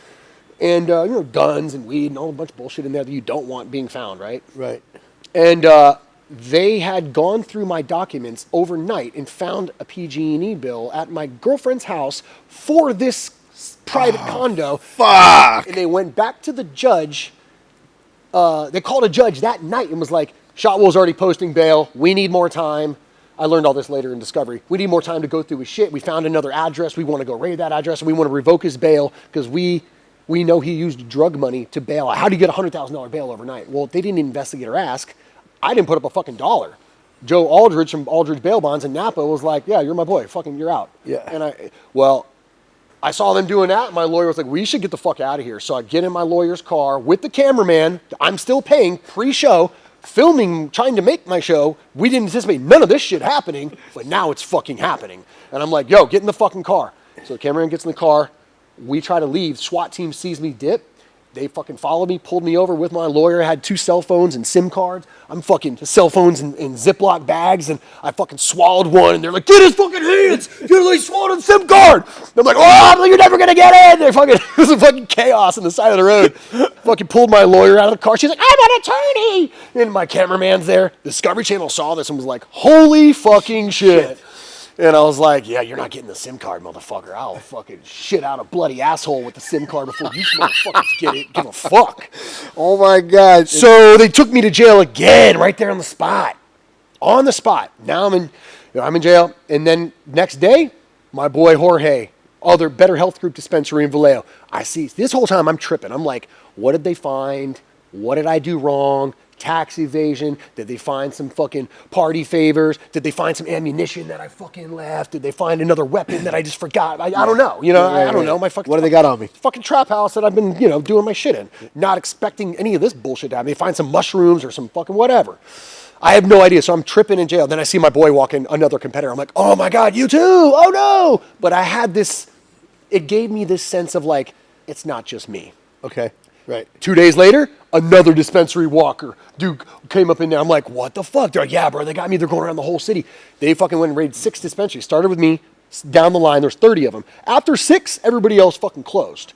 Better Health Group reopened 3 times and got raided 3 times. Okay. And they're actually in episode 1 or 2. And I talked to Morgan Hannigan and them like, yo, we just got raided again. They have their footage in there. So they raided everybody in the city. I just was the biggest and the first, and they wanted to cut the head of the snake off. I'm at city council, you know what I mean, using all my white privilege and my college education to talk to these fucking smooth-brained retards about fucking why weed isn't that big of a deal, and y'all just need to tax it and regulate it and let us get this money and run these businesses. And they were not fucking with it. And so that came after me first, because I was literally at city council like, y'all got prostitution and fucking crystal meth and your gun running and bullshit going on here, and you're fucking worried about me, and I'm trying to pay you motherfuckers taxes, and you won't even take my fucking drug money. Shame on you. Right, I remember that. And all my black and brown friends were like, we're not saying shit. You get up there, college boy. I remember, Hakeem and Jorge, and they're like, you can go up there and do that. You know what I mean? Because I went to the academy in there, and they were just like not trying to be on the front page of the news, right? And most people didn't want to be, regardless of color or not. No one wanted to, but I was bold and I was aggressive and I believed in what I was doing. I also was single, not married, with no kids, and could take high risks. And I have taken many high risks, and I have a high risk tolerance, and I was willing to risk it for the fucking biscuit. And I did, and it went all in on it. And so when you're in jail, 2 weeks later, I finally get out of jail and then signed the TV show, right? They had the camera crew waiting outside the jail for me when I walked out that bitch at 2 a.m. My girlfriend's there, we kiss, and it's a big dramatic moment. And then we go down to my dispensary with the camera crew and film the aftermath. And I remember that. And that was the beginning of the show. I remember watching that. Yeah. So to answer your question before about is the show real, scripted, fake, or not, it's storyboarded with an arc. And the arc that we landed on once I was raided was, I need weed. And all the dispensaries in Vallejo are now shut down. So this is an organic, real thing. I remember now. And so we sat and we brainstormed, and I was like, well, look, I need weed to make money. That's real. I need packs. Where am I going to go to get packs? I'm going to go to Mike Booten because he was already in production with the other producers trying to make a show about Humboldt. That was not successful. And I was pitching my Vallejo story. Not successful. We brought these 2 stories together. So I, the city boy who just got out of jail, needs weed to keep my empire going. I got custodies, I got patients, I got knocks to move, and I got things to do. Yeah. So we're going to go to Mike Booten's farm, Grace Farms, and try to, you know, get weed from him. And you see all of that happen in the episodes. I was given this address. Hey, Oh, there he is. you must be Mike. What's up? Who are you? Matt Shotwell. And that means? You're the infamous Mike Booten, huh? I don't know about that. How'd you find me? Guy named Nate, farmer, told me about him. Nate, I know Nate, Went yeah. over to visit this guy named B. Smith. I'm looking for a cannabis expert, and Nate came over and threw your name out there, and I understand the references you're throwing at me. yeah, I mean, and then they carry some weight. yeah. But, you know, you mentioned me as being infamous. There's a difference between being famous and being infamous, and the difference is the behavior. Say, I just put my foot in my mouth right there. There was some part that you went down to L.A. too. Did you go to L.A. too? Was that part of the show that you went? Like, I didn't go to L.A. Nate, the other dude in the show, went there for oil or something like that. yeah, like okay. I thought I think it was some like part. L.A. was like Oh, no, this is it. A party down there. Yeah, Are we, that's in L.A. Yeah, there. okay, that's in see. So I kind of. By the way, we did pull up some of his stuff. That's in the TV that you guys can't see right now because we're trying to. I'm trying to remember kind of what I seen years ago. I mean, it was 2026 now, and this is back, like I said, 2013. So it was 13 years ago. Once again, if you haven't seen Weed Country, it's pretty cool. It's probably the only weed show that was interesting and pretty cool to watch. Like you like I said, just like you said, we didn't know if it was scripted. It was so cool. It was so real. But now we're getting the full story of that it was real. Just like you said, onboarding, but it was real. There's moments where we'd take multiple takes, let's do it again, or like we need this line to be said to stitch these things together. Okay. And there's moments like that. And they did me dirty one time on the show, the other producers, and I think this came from the top at Discovery. And one time one of the producers came to me and he was like, "Hey, I need you to like point over there in the sky and just point at something and say, what is that? What is that over there?" And I'm like, okay. He's like, we're doing some stuff in post, editing some stuff up. What's that like black thing over there? And that's what they wanted me to say. Like you're pointing at a helicopter or something like that. I was like, oh, okay, well, I'll do it. And then I found out later that they use that in the context of me scoping cameras, which I was not doing, but they're trying to paint me in a light that I was, you know, not trustworthy and sketchy. And I'm looking for the cameras at the property to jack dude. Oh, Yeah, shit. that's how they painted that. So there's elements of sensationalization.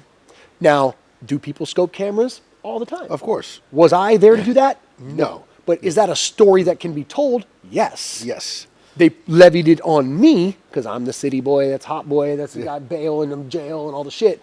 And so it was just a thing that happened, right? And there's moments where, like, I pull up to his farm and you're astute in your dissection of it from the behind cameras, because we're on camera now. Who's holding the camera during all this shit in these raw organic moments? Mm-hmm. So I had never met Mike Booten until that moment there on TV. Really? Yes. Really? 100%. Okay. 100%. And they didn't want me to meet him for that exact reason, so that it would be organic. It'd be real. Yeah, we did one phone call on a group call. That is funny because you when you met him, there was just the words, the infamous Mike Booten. Infamous Mike Booten. Yeah. And he didn't take that well. too well. I remember, like, he was like, "What do you mean?" He was trying to dissect what you meant. And once again, as a viewer, it's like, okay, was this? Once again, it was just so intriguing. The show was just pretty cool. It was intriguing. Like, is this plan? You know, is the guy really mad? Is he not mad? Infamous? He's trying to dissect. How do you mean it? It was a mind fuck for me too, because I was an actor also at that time, and I had already been making many other TV commercials and shows as an actor in my early 30s in the Bay Area. And so I was good on camera, and I knew that we needed to tell a story, but it was actually my real life story with other elements added in, and we're weaving and creating a new story arc, which was Matt's going to Humboldt to go get weed. Yes, I do need weed. I do need to get weed. Do I have to go get it from him? No, but he's my co-star, and we're making a show, and that's how the fuck it went down. Whatever happened to that guy? I think you told Mike me. Booten went to, he got ran out of Humboldt, but like, Humboldt wasn't really happy about us doing this show. I was persona non grata. I got in a fist fight at fucking one of them fucking music festivals, tripping on acid with a bunch of weed farmers trying to jump me for making weed country and shit. Really? Okay. Yeah. All right. Northern Nights. It was Northern Nights. I was tripping on LSD, and these fucking farmers came up to me. They saw my gold bus in the fucking parking lot, the Torculator, and they were like, "Yo, you can't be here." I'm like, "Who the fuck are you?" They're like, "You're that weed country dude." I was like, "Yup, Yeah, that's me. that's me. What's up?" And they were like, "You gotta go, bro." And I was like, "No, I ain't going nowhere, bro. I'm going nowhere." And they cut the cord on my generator, and I was out there. They sabotaged my bus outside, and I was tripping balls on LSD. And I was like, I looked him dead in the eyes. I was like, "Look, bro, I'm tripping on acid. Don't fuck with me right now." And so there was like 5 or 6 of them, and so I was like, I'm about to get my fucking ass whipped. And so It's hard to beat 6 people. I just fucking pushed dude and then ran like a motherfucker. And I ran to the security tent and full on hurtled over the security tent with fucking 6 dudes chasing me at Northern Nights Music Fest. This is 2014. Okay. The first one. And security's like, "Yo, what the fuck?" I jumped over the table into security, crashed into a security guard, like, "Yo, these motherfuckers are gonna kill me, and I'm on acid." And and all the dudes come running, and the security's like, "What the fuck's going on?" I'm like, I made a weed show. These guys don't like me, and I'm on acid. Protect me. Because I might kill one of these motherfuckers on acid. You know what I mean? So, Oh my gosh. yeah, I got a lot of backlash, and so did Mike, and I think he ended up getting run off of that farm. And out of town, essentially, he became like persona non grata in his own town for bringing a fucking camera crew there, making it hot. And but I didn't live up there, so I didn't have to deal with that too much until I did, right? And yeah. So then after the show, it kind of seemed like you went dormant for a while until I was already in Oroville. I'm gonna say circa in 2015, 16ish, maybe in 17ish, and I saw the account Midzotics. And it's like, yeah, it's an odd name, weird name. Why would you call yourself Midzotics? Kind of weird. And there was a guy back in the day, Cali Outdoor, Greg Bean. He was, a troll, and then he was a fucking weird name. We went back and forth. Weird name. They used to, troll you for the name, and then said, and you had a great explanation. So the genesis of the word Midzotics is a funny one, and I have to give credit to Got Bars first and foremost. Okay. Because he actually is the first person to use the word Midzotics, and he had it on a box of cereal and on a t-shirt as a total troll. I had no idea that this happened at all. And I came up with the name separately and independently before that, and he brought it to my attention that he had done this prior without me knowing. He didn't know, I didn't know. It was like 2 people inventing electricity on other sides of the world. Like, Who did it first? You know what I mean? Yeah. And so I came up with it because in 2017, I got my farm license in Sonoma County. Licensed 10K outdoor. Had fucking a couple hundred moms in the fucking ground. Partnered with this distro in Oakland called the Kohong. This was the collection of all the fucking A-list motherfuckers in the game. Like Golden State Banana, Big Al's Exotics invited me into it. Gas House, Fruit Strips. Like anybody who was fucking like branded strong in the game was in this distro, which is no longer, and they were just trapping cases out of it and stuff, but they had a lot of brands. So I had a farm, and I didn't have Midzotics, and the farm was just Native Tree Farms, and that was the name of the brand. And the distro was like, "Yo, we need packs." I was like, you know farmers. I was like, "Yeah." They're like, "Go find packs." And this was when you could bring trap work off the streets anywhere and funnel it through a license. Right. Because I learned by going through the licensing process and then working on Metric in its beta early times, what they were looking for and what they weren't looking for. So I kind of like reverse engineered, like, okay, they're not watching this yet. It's like the chicken or the egg, you know what I mean? So I went and got 100 pounds of weed from farmers, indoor weed, mind you, and they ran it through this distro under my outdoor license in the middle of the fucking summer, and no one was looking for that then. The supply chain was empty and dispensary shelves were empty because as soon as legalization happened, if your product wasn't from a legal farm, it came off the shelf. And the DCC went around and fucking emptied dispensary shelves, emptied them off, and all the dispensaries didn't have weed. So there was this mad, "Hey, buddy, look, my boy's back. Cameo." Boysenberry. Yeah, "Hey, buddy, you want some of your food?" Yo. Hey, you. Come on, over here. Here's your food. That's what you need, is that right there. There you go. He's back at You know it. what I'm going to do? Put it on this thing so he can eat it, right? Here. There we go. There we go. That's the fucking money shot. Eat up, kid. He's the real star of the show. So the distro was like, yo, we need packs. All these dispensaries need it. You have a farm. You have a license. Just go get work anywhere and say it came through your farm. I was like, yeah, let's run that. So I did. I bring it in. They co-pack up 100 pounds of weed. Half of 50 pounds, I had my own sales team move a lot of that work. Shout out to Blake and Kaylee who did that. And Blake and Kaylee and Destiny. And the distro didn't have a sales team, but I let them hold 50 pounds and try to sell it through their networks. They didn't sell any of the fucking weed. So we had 50 pounds of prepackaged eights that were like 6 months old COA sticker dates on them, package dates, indoor weed from an outdoor farm with 6 month old stickers on them, and no one would buy it, and I owed all this fucking money to my plugs for the packs.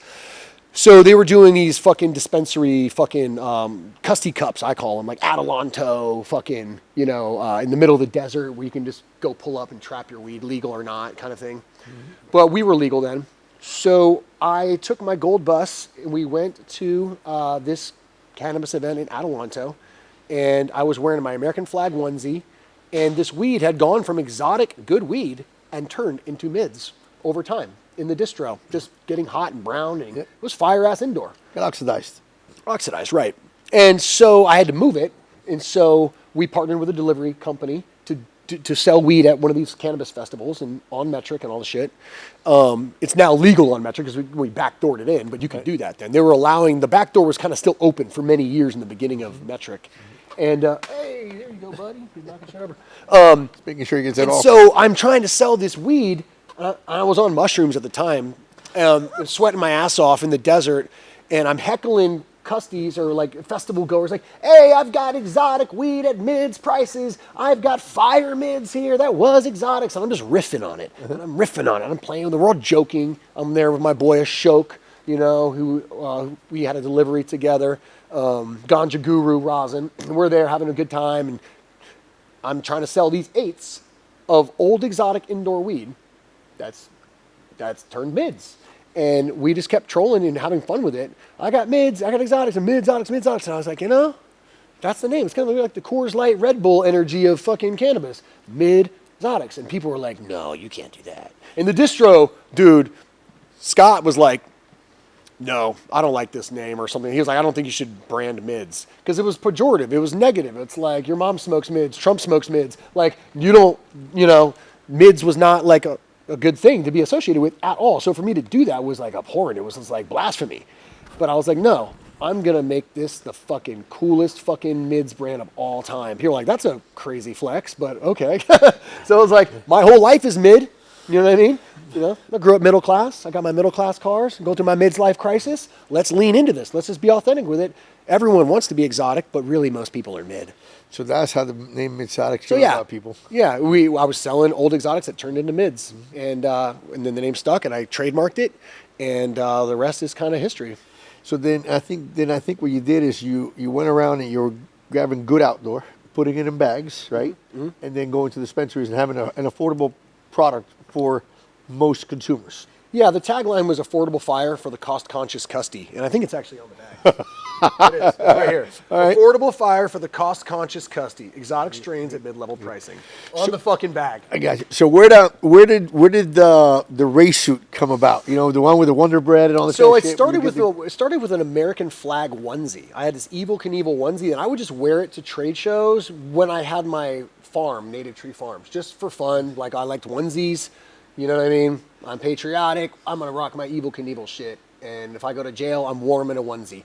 So I always have PTSD about going to jail cold as fuck. They arrested me in pajamas. You know what I mean? Like, fucking wife beater on, hungover as fuck.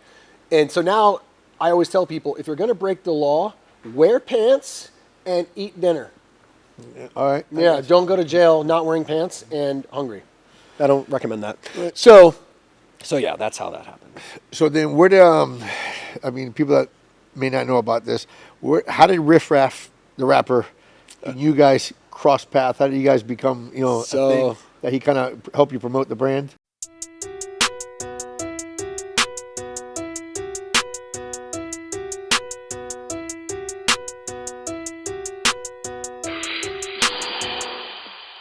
Yeah, I got the good weed. I got the weed that come in the can. Vacuum sealers a ranch. Pound. This is a crazy story. So, By the way, he's a Florida boy, right? he is. Riff is a Florida boy. Oh, he's Texas. He lives in Florida now. Okay. But yeah, he's been in Florida for a while. So the Riff Raff thing came about.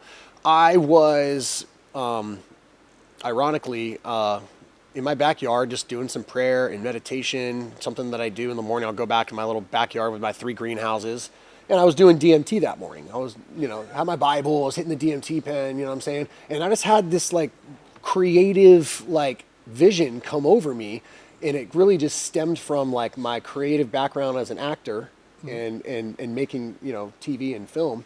And I love hip hop and music and stuff. And like, I was always kind of good at like impersonations as a kid. And me and my little brother freestyle, and you're from frat houses and you freestyle and whatnot for fun and stuff. Just, Eminem was, one of my favorite rappers growing up in like, 2000s and shit. So I came up with this marketing idea where all these other rappers were trying to get into cannabis at that time. Moneybagg Yo and fucking Jay-Z and a bunch of rappers were getting it. And Burner was blowing up at the time, and Stingy was like, blowing up at the time, and the Cookie era was kind of leaning up. And a lot of mid-rappers getting into the cannabis game to make money in cannabis because there was money in it then. So every fucking rapper had a fucking brand. And I was like, who are these motherfuckers trying to slide up in the cannabis industry from the rap game just to like extract money out of the fucking cannabis industry? And they're just white labeling weed. And so I was like, you know what? I decided to troll the mid rappers going into cannabis. And I was like, oh, wait, okay, you can do that? I can do that too. I'll be a mid rapper now, and I'm going to troll all the mid rappers that are getting into cannabis. You want to slide up into cannabis? Cool, I'm going to slide up in the studio. Okay. So what I decided to do was I was going to create my own rap imitations of my favorite rappers and imitate Eminem, MGK, and Riff Raff and rewrite 3 of their most famous songs in my own way, Weird Al Yankovic style, custom lyrics. Oh, shit. I did Rap God by Eminem, and I turned it to Mid's God, and you can see it on World Star. It's on World Star, Mid's God. You got to pull up, there it is. Well, no, that's the Riff Raff song, but no, you can pull up the World Star one. Is that you? That is me. Cornrows and shark teeth grill. That's a 3-piece shark tooth grill right there. Oh my God. Yeah. That's my Riff Raff impersonation. So, dude, you look just like him, though. I know. You look just like him. I'm that ambiguous chameleon, motherfucker. All us white dudes look the same. Dude, that's just like him. I would have said that was him if I would have looked at it real quick. Dude, fans at the show have come up to me and were like, "Can I get a picture with you?" And I'm like, they think that I'm Riff, and I didn't have the heart to like. I was like, "Sure, I was just gonna fucking phone up." Because I fucking look like it, right? I'm being Riff Raff. Like, bro, so I'm on my knees, prayer, and did the DMT. I'm fucking like tears come out of my face, and I'm just like wondering what I'm gonna do for business. And this creative vision just came over me. I was like, I'm gonna impersonate my favorite white rappers, rewrite all of their top songs, custom, troll other rappers trying to get into my cannabis space. And so I trolled Burner, trolled Cookies a little bit, trolled Runts.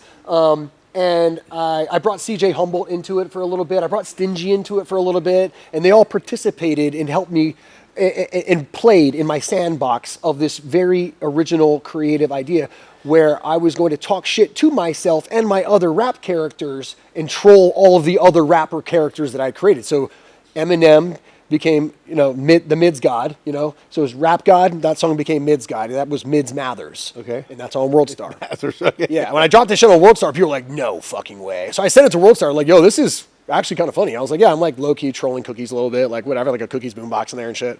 And then I used that to pitch Riff Raff. Okay. So I approached Riff Raff. There's my MGK. Yeah, that was the hardest one I did. I went full send on that one. So the next rapper I want to do is Riff Raff, right? And Riff Raff, dude, you went full out. I got my whole body tattooed. You went full out, dude. Like, I'm committed to the game, to the art, dog. So I start posting content looking like I went on Riff Raff's website. I bought all of his jerseys, Vanilla Gorilla, like all of them, right? And I got my hair braided up. And I rewrote Tiptoeing in my Jordans to Flippin' Packs in my Jordans, all by myself. I just have this ability to do it. I could been able to write poems and poetry as a kid, and I like hip hop and rap. So I was like, I'm gonna do this, and I did it. And I went and recorded it at Jordan Jade's house in Vallejo. Where the players dwell, city and the game run parallel. Vallejo, 707, NorCal rapping. Don't forget to mention. I'd never recorded a song before, but I was an actor and a performer, and I practiced it for months on months in my car, just driving around like, I'm not a rapper, I gotta be perfect at this. I go up in her house, record this shit in 3 fucking hours, and then did the next one. And then I made these troll posts trying to get Riff Raff's attention.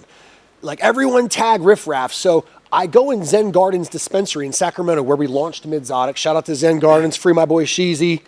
And shout out Zen Garden. We're in the stores. Yeah. Yeah, and so fresh out with the fresh new kid in the block. I go in the dispensary and I have them play Riff Raff's song "Tiptoeing in My Jordans" on the screens. And they know that I'm trying to get Riff's attention because I want to collab with him and have him be a part of this marketing campaign. I call it my mids rapper, mids personations is what I call it. Okay. My mids rapper, mids personations.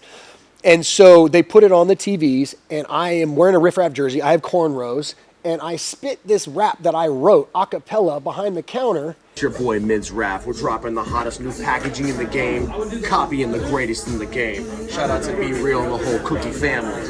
You trimmers all be whoring. Get out my bed, you snoring. Don't worry, cause I'm flipping packs in my Jordans. Prices came down, flipping packs in my Jordans. In copped a Porsche, flipping packs in my Jordans. You trimmers all be whoring. Get out my bed, you snoring. What's up to my followers? What's up to my fans? You never catch Midzotics in them stupid tuna cans. Cannabis icon, dispensaries, I be touring, mids gang, went to Spain, weed, lean, we be pouring. That's all. I'm not even telling you that shit, how you guys are. 128 even.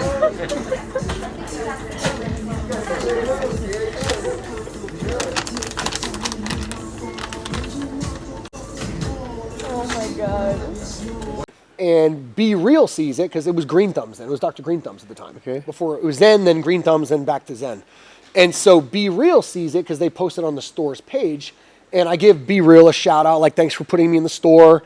And I was like, everyone tag Riff Raff. So like 200 people at Jody High Roller, at Jody, tag him. He doesn't respond. And I'm like, motherfucker, I know you fucking saw that. When you get like tagged 200 No, yeah, he saw it. fucking saw it, but he wouldn't. Fuck this guy. Yeah, exactly. This guy's trolling me. He's fucking trolling me. Yeah. So he didn't respond. So I reached out to his manager, Ari. What a last fucking name, boy. Ari.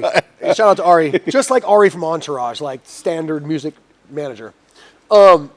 I email him like, yo, I'm trying to do a collab with Riff Raff. Like, I want to do a music video with him. He emails me back. It's like 7 in the morning. $3,000 for a verse. I was like, that's weird. That's not what I was going for, but like, I can get a verse by Riff Raff for $3,000. I was like, no, I want to do a music video at my farm with him in it, me looking just like him as a clone of him, and I already made the song and I bought all your merch on your website. And he was like, the fuck? What's your phone number? And he calls me right away. He's like, what are you doing? And I was like, so here's my plan. I'm impersonating all my favorite white rappers, and then I'm trolling other people in the cannabis industry and making fun of myself and them all at the same time. It's some high-level chess marketing shit. Do you want to play or not? He was like, what do you want to do? And I was like, I want to make a music video with Riff Raff at my farm, and I already rewrote Tiptoeing in My Jordans. And he was like, well, we sold that song to Sony, so we don't have the rights to it anymore, so we can't really do that, but like, send it to me anyway. So I sent it to him. And he was like, are you a rapper? And I was like, no, I mean, I can rap, and I did rap, and I have become a mid-rapper at 40 years old, yes. But this is purely for marketing and for entertainment and my personal satisfaction and to troll all these other mid-rappers that are coming into the weed game that I was salty about. Like, who's this now, this fucking rapper? Now this fuckboy's in the fucking rap game. Who are these fucking bitches coming in here, fucking rappers, just because the money was hot, right? Yeah. And this is pre-COVID, like packs were going crazy. I was selling Deps for fucking $2,500. Yeah. You know, it was insane. So everyone's in the game, and I was a low-key. I was like, fuck all these mid-rappers. I can do what you do better than how you do it, and I will fucking prove it to you, and I'll do it in one fucking day, and in and out of the studio, and I did it. And I sent it to World Star, and they're like, oh, we're going to fucking post that. That's fucking kind of funny. So they did. And then I used that and sent that to Riff Raff. And I was like, look, World Star's fucking with me. Now, Riff Raff has World Star tattooed on his fucking Oh, shit. So I was like, you gotta fuck World Star validated me. They stamped me. And his manager's like, this is kind of crazy. So you want to impersonate Riff? He doesn't like being impersonated. I was like, okay. He's like, how about $7,000 green screen? We'll give you a green screen thing. I was like, that's fucking whack. No. At my fucking farm. That's what I want. he's like, how about this? And Riff is such a genius. His manager's going back and forth with him. I'm not talking to Riff Raff yet at this moment. He goes, Riff proposal something. He goes, what if we make a brand new song that Riff produces and you get to be featured in it? Because we can't use that one that you did because we don't own it anymore. It's copyright bullshit, and it's kind of mids anyway. And I was like, yeah, it's going to low-key mid, yeah. So, but it was like funny, and I did it, right? And he's like, we'll make a fire new song. Riff will produce it, and we'll put it on Jody High Roller Records. It'll be on Apple Music. It'll be on Spotify. It'll be on Instagram, all the things. I was like, that's fucking amazing. Fuck like, yeah, sign me up. Did not see that coming at all. I was like, I'm about to become a fucking real rapper. This is fucking crazy. And I was like, and he's like, are you trying to be a rapper? And I was like, no, I don't think anyone needs to see a 40-year-old white guy be a legit rapper, but I think there is a modicum of appetite for some fun trolling, for marketing, and just fun, right? I'm not legit trying to be a fucking rapper. I'm probably better than a lot of the ones that are trying to be real rappers, but that's neither here nor there. Right. So, Riff, so he's like, 10 grand will make you a fucking song, right? Oh, I bet. Why are Riff Raff 10 grand? Produce me a song. His producers have to do what they do. You know, there's costs involved with making songs, whatever. And so I'm like, sure, fucking 10 grand. Make me a fucking song. The next morning, Riff calls me on WhatsApp, and I'm like, not even awake. I was like, what the fuck? Fucking Dale, Dan, Tony, fuck is this? And I'm like, oh shit. I'm like, and I didn't answer it. And then he sends me the beat right there. He's spit your 16 bars right here, Matt. I was like, oh shit.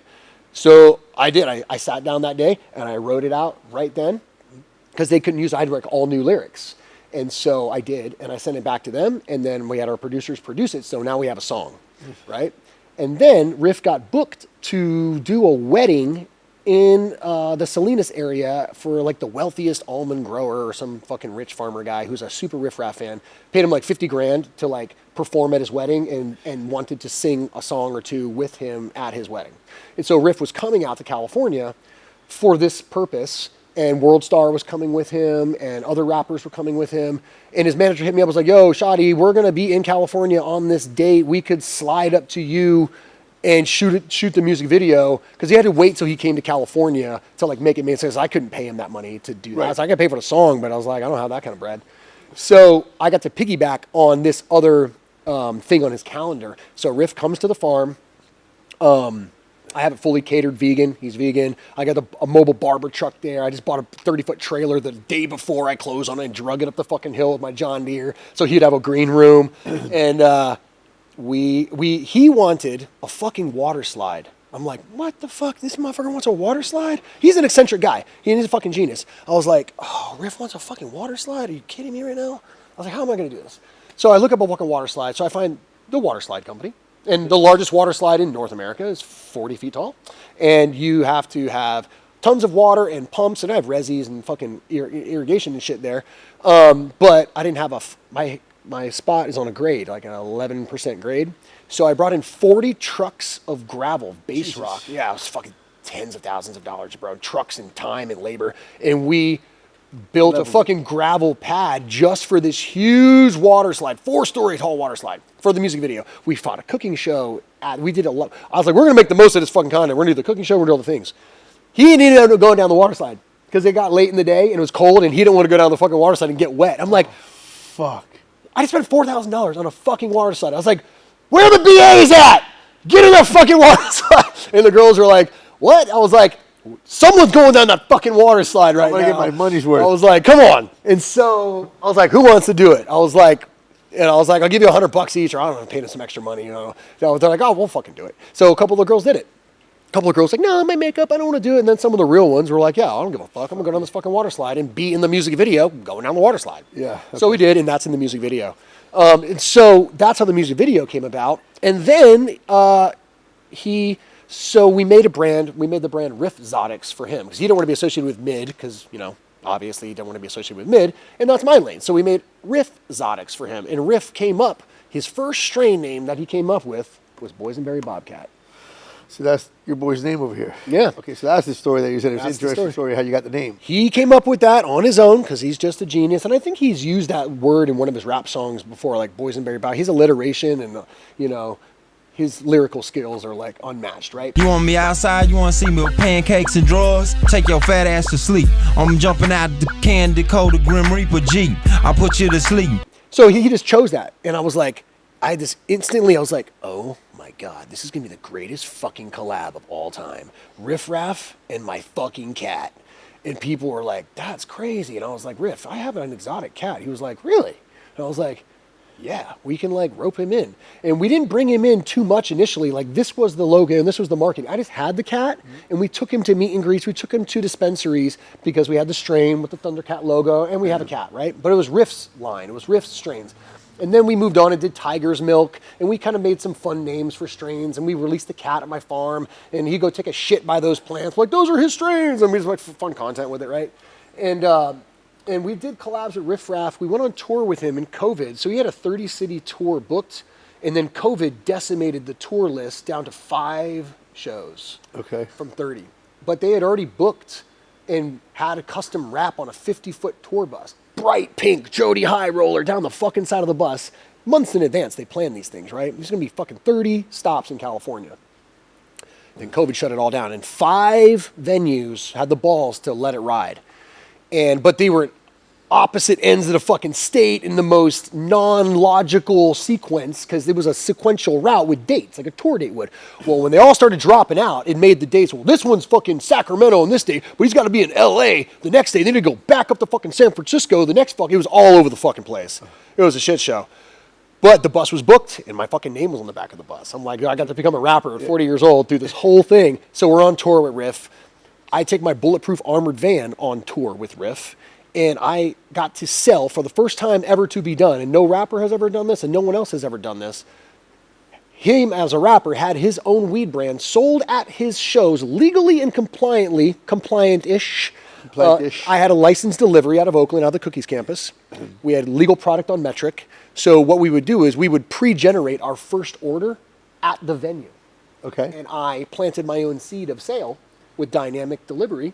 At every venue, we place an order for Riff stuff, therefore justifying me driving my van to that place on that date. So I set this up ahead of time, knowing that, someone could show up and bust me there. I didn't know. Now I know that the DCC didn't know what the fuck they were doing then, but you're still fearful of getting caught. So we did what we could do to make it compliant. What do they call that? The ice cream truck model? The ice cream truck model. Yeah, I pioneered that. I think. I know people wonder where that term came from, and I'm not saying that I came up with that term, but the business model, I am actually the first person to run that. And I did it trap in Vallejo before, and got busted, and my employees went to jail, and then Omar Figueroa got the van back. And then I got a license, and then we wrapped that bitch bright green just to fucking tell the cops to suck it. And we got the license and started trapping and took that bitch on statewide tour with Riff Raff. So we sold Riff Raff's weed at his shows in succession all around the state compliantly and legally. And we would do meet and greets in the daytime, and then there would be a show in that corresponding city that night. So wherever Riff had a show, I would place his product in a dispensary in that town or nearby. Then people could come to the dispensary, meet Riff, buy the weed, and then go to the show, or vice versa. Maybe they were going to the show already, then we would drive traffic to the dispensary. Hey, go buy Riff's weed. Or at the dispensary, here's Riff's weed, go to Riff's show. So I curated this entire tour and produced, his cannabis line for him. And he curated it. We'd take the weed to him and let him pick it out. And he likes this, he likes that.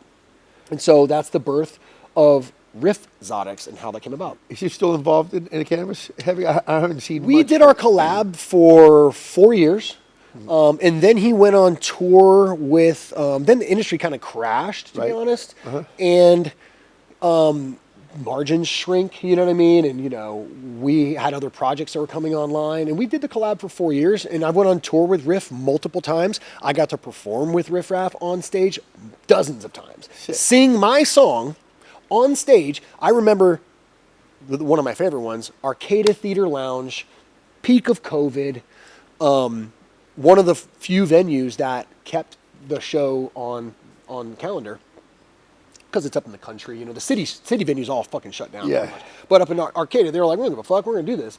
And when there's a show out there, everybody comes out because that's the main venue. Something to do, yeah. So freaking, 500 people, standing room only. You know what I mean? I'm backstage with Riff. We're doing shots of vodka and shit, about to go outside. I peek outside the curtain, and it's fucking packed, sold the fuck out. And he's doing all of his biggest hits,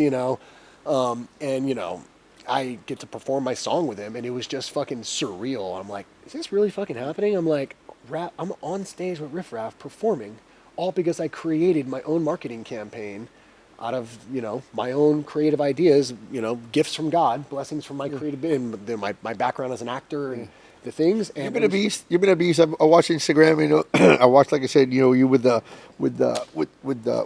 race suit, and then going into dispensaries, and you got a knack to walk in there. They let you do pretty much what you want. You run into the dispensary, and you're running through, and you bring the cat, and then you talk to the people. So you definitely got a knack for that, and you do it well.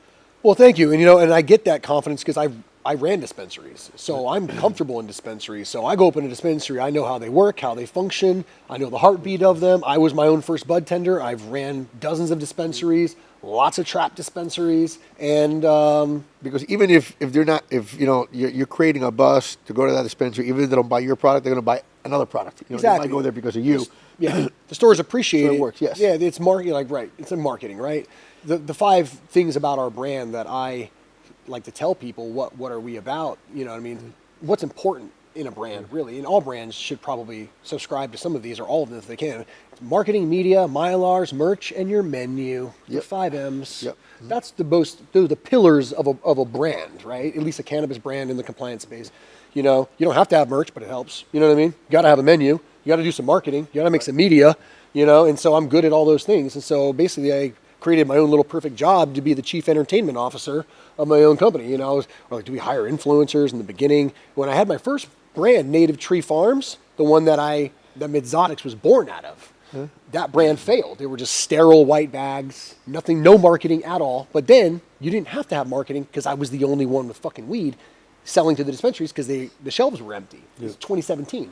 They cleared the shelves of anything not metric, and it didn't come from a legal farm. And here I was with my license and my backdoored weed through metric in all the fucking stores with Native Tree. But then it ultimately failed because there was no marketing and support. And I didn't know marketing. I didn't know experience in it.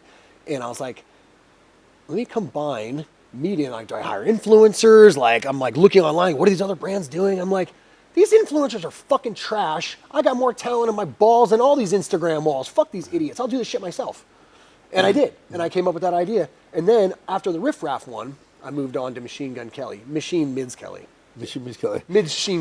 So. And now it seems like you're taking a turn again, because like I said earlier, it's like this is the first show that I've seen you where you're not wearing your race suit. Correct. And you're promoting the cat. And lately I've been watching you promote the cat brand everywhere. And I don't know if this have any correlation because Cali Plug does the cheetode with the dog. Several people the same thing. No connection to it. And in fact, my cat had his own brand long before Cali Plug. But and this first thing. This box is from 2020. I have a stack of these in my garage. Okay. Sticker Farmer made these. Shout out Sticker Farmer. Yeah, box was made in 2020. Okay. These bags are obviously a new thing. Yeah. But like I said, I think some people were commenting about that on my post, and they were like, "Oh, the dog one." I'm like, anybody can make a fucking die cut trap bag and pull up at a fucking pop up. Cool flex, bro. Anybody can do that. Try putting a compliant product through the shit show California supply chain, and do it all compliantly and legally, and still stay in fucking business and be original and not go to jail. Try that. Right. No, here. CJ Humboldt has that fish. What is it called? Like coochie. CJ Humboldt has that fish. What the fuck is it? Coochie. The blue, is it? What the fuck is that one called? It's something like that. But yeah, he's got his own bag with the lobster. Is it the blue lobster? Or something? No, he's got. I forget. Sushi? No. He calls it hoochie coochie something. Tamaguchi, something like that. Tamaguchi. So he's got the fish. So I see that you kind of rebranded. You're wearing the cat, and then I seen you on the dispensaries. But I've also seen you online lately, kind of selling off some stuff. What's going on? Talk to me. So I am liquidating a bunch of inventory. I have so many assets from all these past ventures that just sit idle. And I'm actually, in 2 weeks, I'm driving across the country. And I have a whole new adventure, choose your adventure. So last year was all Michigan. The year before that was New Mexico, huge failure. New Mexico market's trash. Sorry.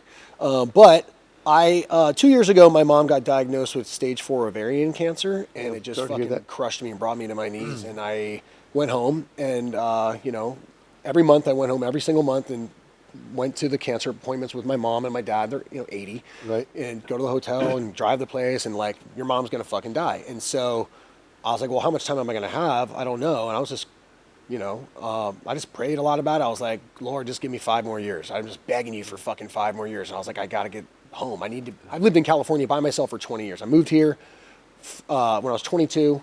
No parental support, nothing. Just went to college all by myself. No family members, nothing, and everything that I built is all mine. So I've been here for 20 years, but it's not where I want to be. I want to be home with my family now. I want to be with my siblings, my mom and my dad. And when we get older, things, priorities change, things change. I've done this, I've done that, the more wholesome things become more important, Yeah, so when I became really present to the fact that there's only a finite amount of time that I'll get to have with my mom, I was like, I have to get a hustle or a business going back home in D.C., had licensing coming online. And there was like 300 trap shops in D.C. at the time.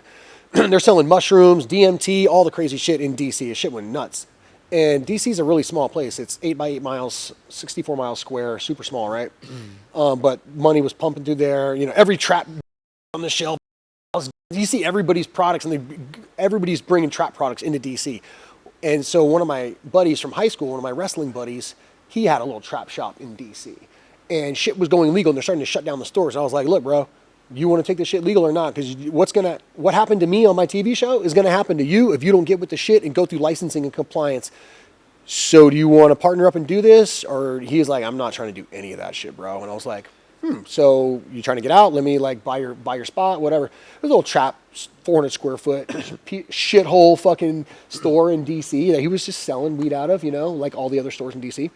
So I bought him out of his lease, and ran it myself for 3 months. And then the District of Columbia law enforcement came by, as they were expected to do, and fined me $5,000 for having edibles, of all things. This is 2 years ago. The health department came by. They're like, yeah, you have edibles here from California, $5,000 fine. I was like, all right. Well, and they do something weird when they do this. They take your edibles. I've never seen this in any other law enforcement situation ever. My illegal edibles that were there. They put them in a box. They said, do you have a box here? And I was like, yeah, I actually have the box that we shipped them from California. So we put the edibles in the fucking USPS box that I had shipped them from California. They tape up the box. It says, quarantine, do not open. Like, you can't open them. It has to stay in there forever. I was like, and you can't take it off the property. You can't throw it away. I was like, what the fuck is the point of this? Stupid. And they're like, when we come back here, we better find the box. I'm like, this is the dumbest shit I've ever heard. That's when I was like, okay, this is like high school level fuckery going on here. I was like, I can figure this out. In the fucking capital. It's like the very crude beginnings of legalization in a place that's going from full trap blown out, because there's no cannabis supply chain in DC. There's no raw land. There's no grows. It's highly impacted, so everything gets imported into DC. Yeah, okay. This is how it is. So I had my little spot. I ran it for 3 months 2 years ago in DC. And then I had to shut it down because they told me if you want to get a real license, you got to shut it down and go through the whole process. So I've been paying rent on this spot for 2 years empty. Holy shit, okay. All right. So I just got approved for it like several months ago. And I started this 2 years ago when I was coming home every month to take my mom to her cancer appointments. I would go into DC, and I was literally walking around DC with 4 or 5 pounds in my backpack, a fucking case of 100 fucking disty carts, and going up in these fucking dispensaries selling my peas. You could pick them up in Cali for $800 and go dump them there for $1,600 all day. Okay. And I was doing that, meeting dispensary owners, learning the game. Okay, where's the green zones? What's the rules? Some weird shit they got going on there. And there's fucking schools everywhere in DC. It's super, it's a city, right? And so there's not a lot of green zones in these places. And so most of the stores all had to close. And there's no grows there. There's just 10 grows in all of the District of Columbia. Really? 10. Pounds on metric are $2,200 to $2,400 a pound in DC, healthy. Oh, wow. Liters of distillate, you ready for this? $10,000. Wow. That was back old school days. Mm-hmm. They were 15. My boy Rob, shout out DC Extracts. And the reason why, get this, trim, it's all indoor. There's no outdoor in DC. There's no depths. There's none of that. Like Florida. Yeah, it's $1 a gram. Wow. Yeah, for trim, fucking $1 a gram. Wow. So that makes the cost of goods really high, right? So it's a unique market. There's one edible company. $30 a pound. That's like $1 a gram. That's $454. Correct. For a pound of trim. My God. So one guy's making oil, my boy Rob, and then he's making the carts for dispensaries or brands that want to have them. And it's just a unique little market, right? So why I'm selling off all these items is, one, I have to fund this build out and all this shit going on, architects and doors and the building of a dispensary, right? So that's one reason why I'm selling all these things. But two, I don't need them anymore. I don't have a farm. I don't need a fucking, diesel generator in my fucking driveway. It's brand fucking new. I need to sell that bitch before I leave and not have all my assets just deteriorating and rotting away. Yep. And so that's why I'm selling them. And then the shipping container that I'm selling, if you need a 9-light grow, get your trap green dream started right now. I'll put that 9-lighter in your fucking driveway. No, I made a post about that, and the most rage bait is so funny. I was like, 40 grand for this. We all watch it. Bro, What the fuck? I was like, I know this is overpriced, but let's we all watch it. You see what he's trying to get for this thing? What did you expect this to do, though? People are losing their shit. I was like, it's like 30,000 views, and it was just me trying to sell a container with a ridiculous price. California growers got another asset for sale. This is a 40-foot sea container, 8x8. It is a turnkey 9-light grow. Comes with 9 LEDs. It has a 300-gallon water tank right here, a 12-inch exhaust right there, a FloorFlex pump right here. Come on inside. I'll show you the build out. I built a skeleton, a 2x4 skeleton here, with 3-inch rigid insulation around the whole thing. We've got a panda on this wall. We've got a floor liner here. This is the working walkway here. We have it used for storage right now, but this grow room served me well for many, many years. It can be used for clones. You can also dry in it. We've dried product in this thing. Come on in. This is deliverable anywhere for an extra fee. We have a trucking company that'll deliver it to your farm. In the back, 12K BTU air conditioner with a shelf for a dehumidifier right there. Fresh air intake is in the bottom corner. And that's it. Any questions, put them in the comments, and I'll put the details and specs in the caption.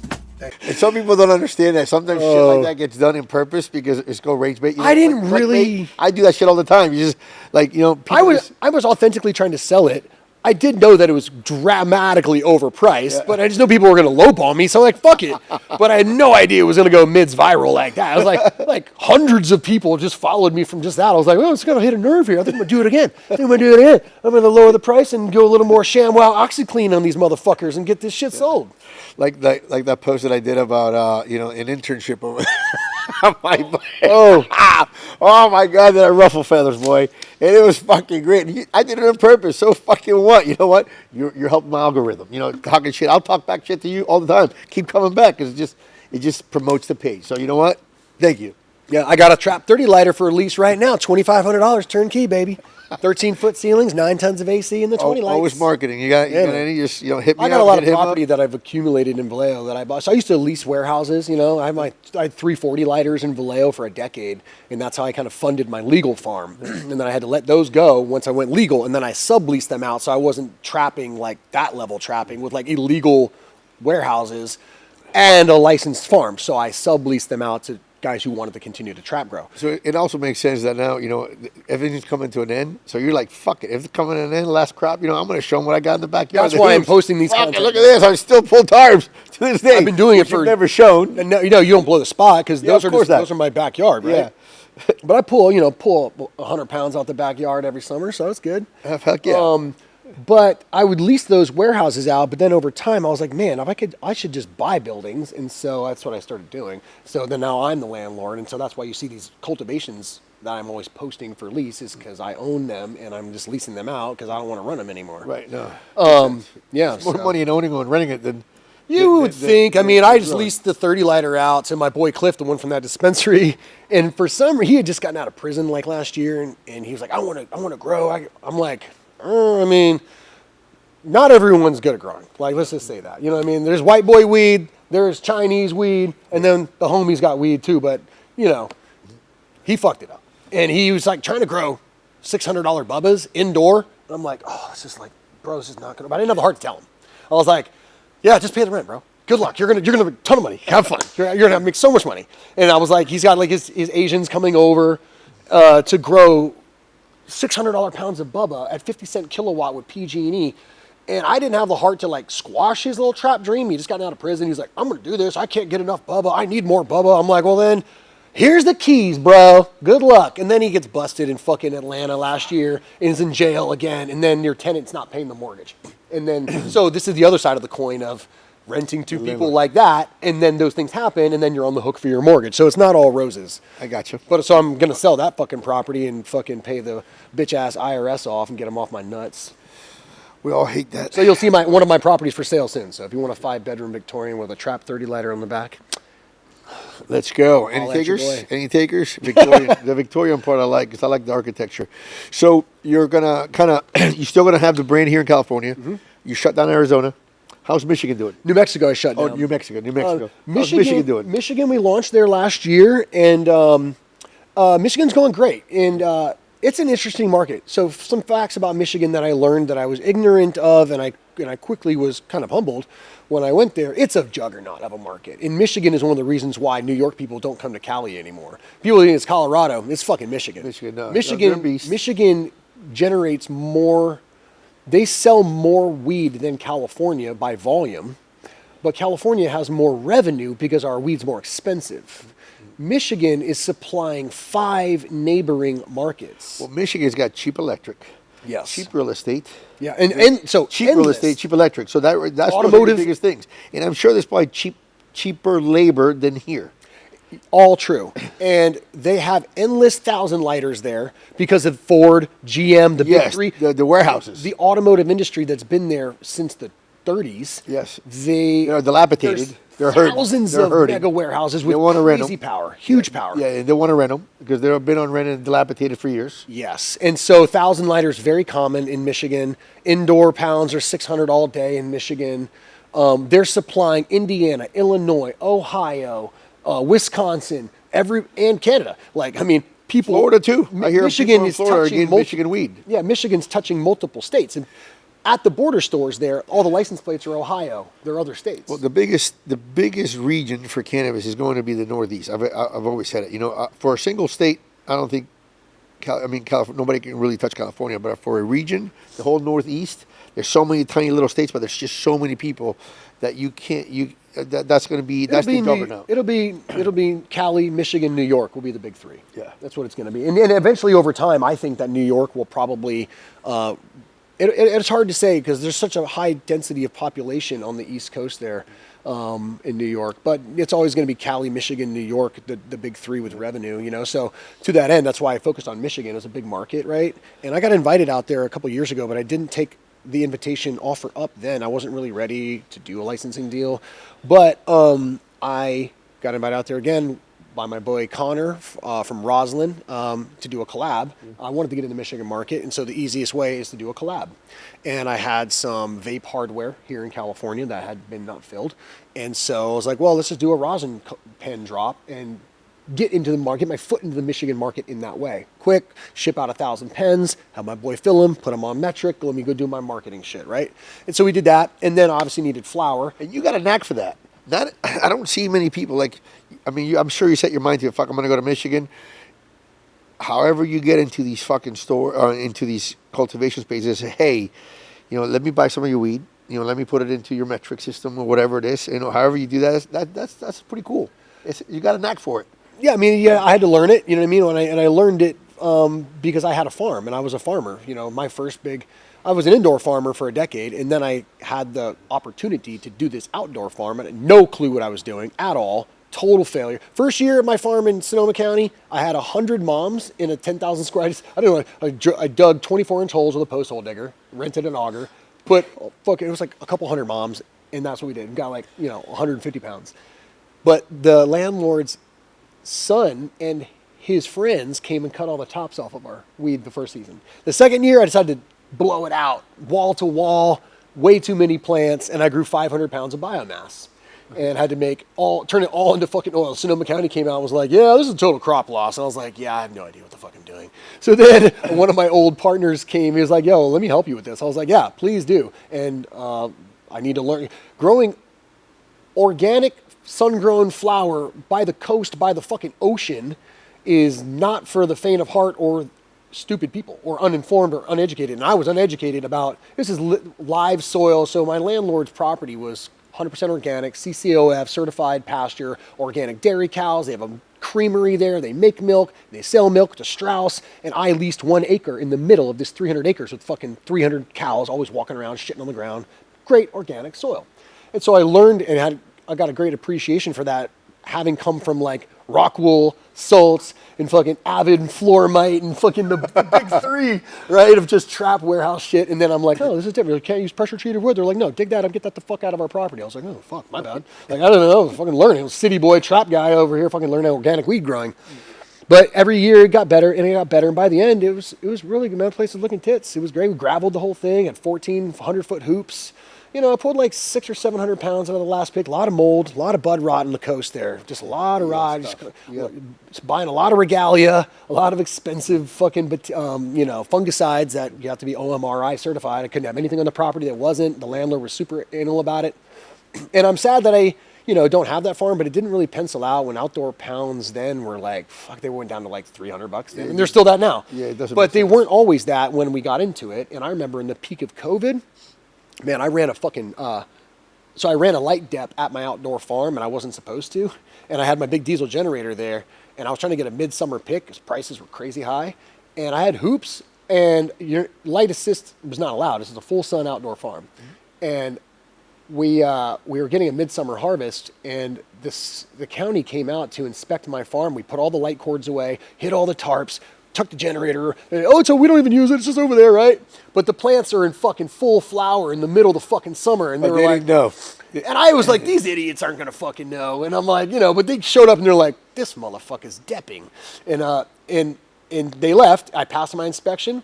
I slept there on site that night in my travel trailer at the farm, and the next morning at 0700, they were fucking back. But the whole place was lit, corn lights, diesel running, spider boxes fully. No. We took all the fans down, the breathable tarps, and they caught me with my pants down. They showed, they're like, you're running an illegal light assist grow, $25,000 fine. I was like, that's fine. Prices are $2,500 a pound right now. Suck my dick. So we pulled 300 pounds of fucking dep out of my farm in the middle of the summer. They're like, you cannot do this again or we'll take your license. I was like, cool, but let me get the harvest though. And they're like, this is it. So we got like 300 pounds. And I remember this kid came over to my house from New York, bought 11 pounds for 30 grand. Peak of COVID. Sun-grown runs dep. Good days. So he paid the fucking fine. Low key, yeah. Yeah. The rest was profit. Yeah, Perfect. They paid for Riff Raff, all those COVID prices. Bring COVID back. Bring them prices back. So the future for Midzotics and the cat brand, what is it? What's Cats and Cars is the new marketing. Okay. Yeah. What's the future? You're going to keep that here? These are going to be here. Yeah. So I'm partnering with the Green Ox. All this flower comes from Humboldt. The Green Ox distro is owned by all farmers, and they also are one of the main distros that hundreds of farmers bring their product to up there. So I get to curate my menu from a nice assortment of a variety of different farms. So we have the ice cream calico, the lemon cherry lynx, and the blue dream Bengal. And I went with like those three because those are kind of like staple. Blue Dream's #1 bestseller on BDS Analytics. In rec market, this shit kills. I haven't even seen it, but it's still the fucking most sold requested weed that there is. It's weird, right? Because like we sleep on it, but these retail custies that just have their little 9 to 5, they're like, I remember Blue Dream. It's got such notoriety and lore, and has been around for so fucking long. It just crushes in the retail market. Yeah. So I was like, fuck, we got to do Blue Dream. I made millions off Blue Dream back in the day. Yeah. And then lemon cherry link. Lemon cherry is fucking standard. Everything's lemon cherry now. And then ice cream calico, which is a cool name. So we have new bags coming out. We've got ragdoll runts. We've got a couple different ones coming out. Yeah. Yeah. We're going to be Orange Cat Club. We've got Alley Cat, Kush. A couple different bags coming out. So what's the deal with DC? What stage is it in? License fully? So my contractor just finished the steel doors. I'm driving across the country in 2 weeks in my Sprinter, and I'm bringing a lot of the things from my previous dispensaries with me to rebuild my DC dispensary with, namely like steel doors and bank teller windows and bank boxes and furniture and paintings and artwork and air conditioning, mini split systems. And I'm going to bring my van over there so I have a vehicle for construction work and stuff like that. I'm going to drive across the country. I'm going to take the northern route. Pop into Michigan, say what's up to all my stores in Michigan, cut down to Tennessee where my mom's at she's going to a cancer treatment facility in Tennessee there, a holistic, a faith-based holistic thing with some like ivermectin and antioxidants type of nanotechnology. Really nice place, and they're making some headway on her cancer's back now 2 years later. So I started this project 2 years ago, and now it's come to fruition, which is what I kind of intended to happen, but I wasn't sure if I was going to get the license because we were 5 feet away from a fucking school, too close. 5 feet too close? Yeah, so 400 feet is the distance for schools in D.C., and the neighbors, the haters and all these fucking fake-ass liberal motherfuckers in D.C., I was on a Zoom call with like 30 of these people, and they're all like, how do we know your marijuana is not going to have fentanyl? I'm like, all right, Karen, all right, this is what I'm dealing with. All right. I'm like, how do we know the kids aren't going to come in your store? I'm like, because I won't let them in? Next question. You know, I'm like, I don't even know if I'm going to like survive this bullshit. And they're like, you're too close to the school. They're measuring it as the crow flies. Straight across 6 lanes of traffic. And I was like, no. That's not where kids walk, does it, Karen? The kids walk on the fucking sidewalk, through the crosswalk, through the legal pedestrian route. And according to my Google Maps, it's 405 feet. Checkmate. And they were like, I'm like, are kids walking across 6 lanes of Washington, D.C. traffic? No, they're not. No, they're not. Y'all want to play by the rules? Cool, we can play by the rules. So I battled these fucking attorneys with ChatGPT from a cruise ship last year. They were sending me emails and back and forth. I'm using chat. I'm taking a shit. I'm like, chat, screenshot, email, rewrite my shit to argue with the lawyer guy, law firm fucking guy, 16-year attorney. I'm like, I didn't go to school for law. Chat, let's do this. Every fucking email I put into ChatGPT and just, I won that shit. Sick. I made the little enforcement people come out. And I demanded a remeasurement. I was like, y'all measure it. Let them measure it. And they did. And it came out in my favor. The same dude who busted me and fined me $5,000 for having fucking California edibles came out and was like, hey, man, the numbers are what the numbers are. I was like, oh, thanks, bro. Appreciate that. And they're not happy. I had to make some concessions. They were trying to do some real, like, uppity-ass shit like, we don't want you to take cash. And I'm like, how about fuck off? We can't even take credit cards. That's like some rich white people shit where they're like, they're like, only credit cards can be taken, so we don't want too much cash on site. The cash is a risk. And I'm like, this is a cash industry. You guys are fucking retards. Yeah, go and back. By not allowing cash, you're actually cutting out a large demographic of low income and poor people from buying cannabis because they don't have fucking debit cards and credit cards. Oh, so you got him with that one. No, You got him with that one. Object. Chat, object my shit back to them. And chat was like, yes, Matt, I will clean this up for you. I'm like, thanks, Zoe. Appreciate that. So the other things they wanted, like fucking, what did they want? They were like, oh, we don't want you to have any guns on the property. I'm like, fine, I'll concede that. Whatever. And so now we finished the construction, and I'm going to go back there and be my own bud tender again, 400 square feet again. The rent's $4,000 a month now instead of $400. Yeah. Like my first shop 16 years ago.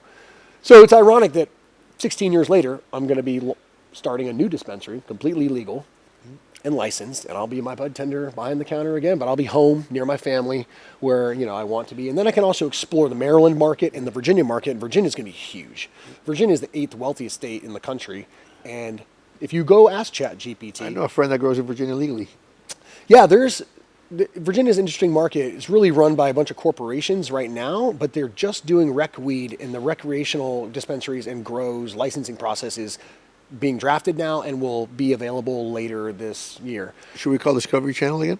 Yeah, maybe. Maybe. Since about that time? Yeah, it might be. 13 years, you know what I'm saying? Because you're reincarnating again into the same... When we were trying to get season 2 going, what took the wind out of the sails to get a second season signed was that I beat my case.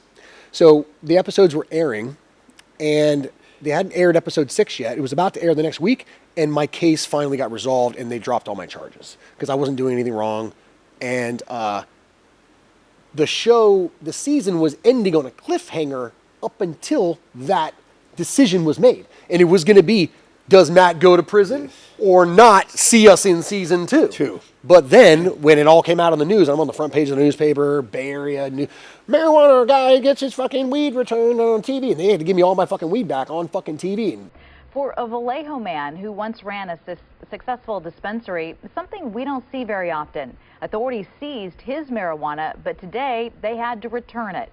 Only on 2, KTVU's Deborah Villone is live now in Vallejo with how the case collapsed, but not in time to save the man's business. Deborah.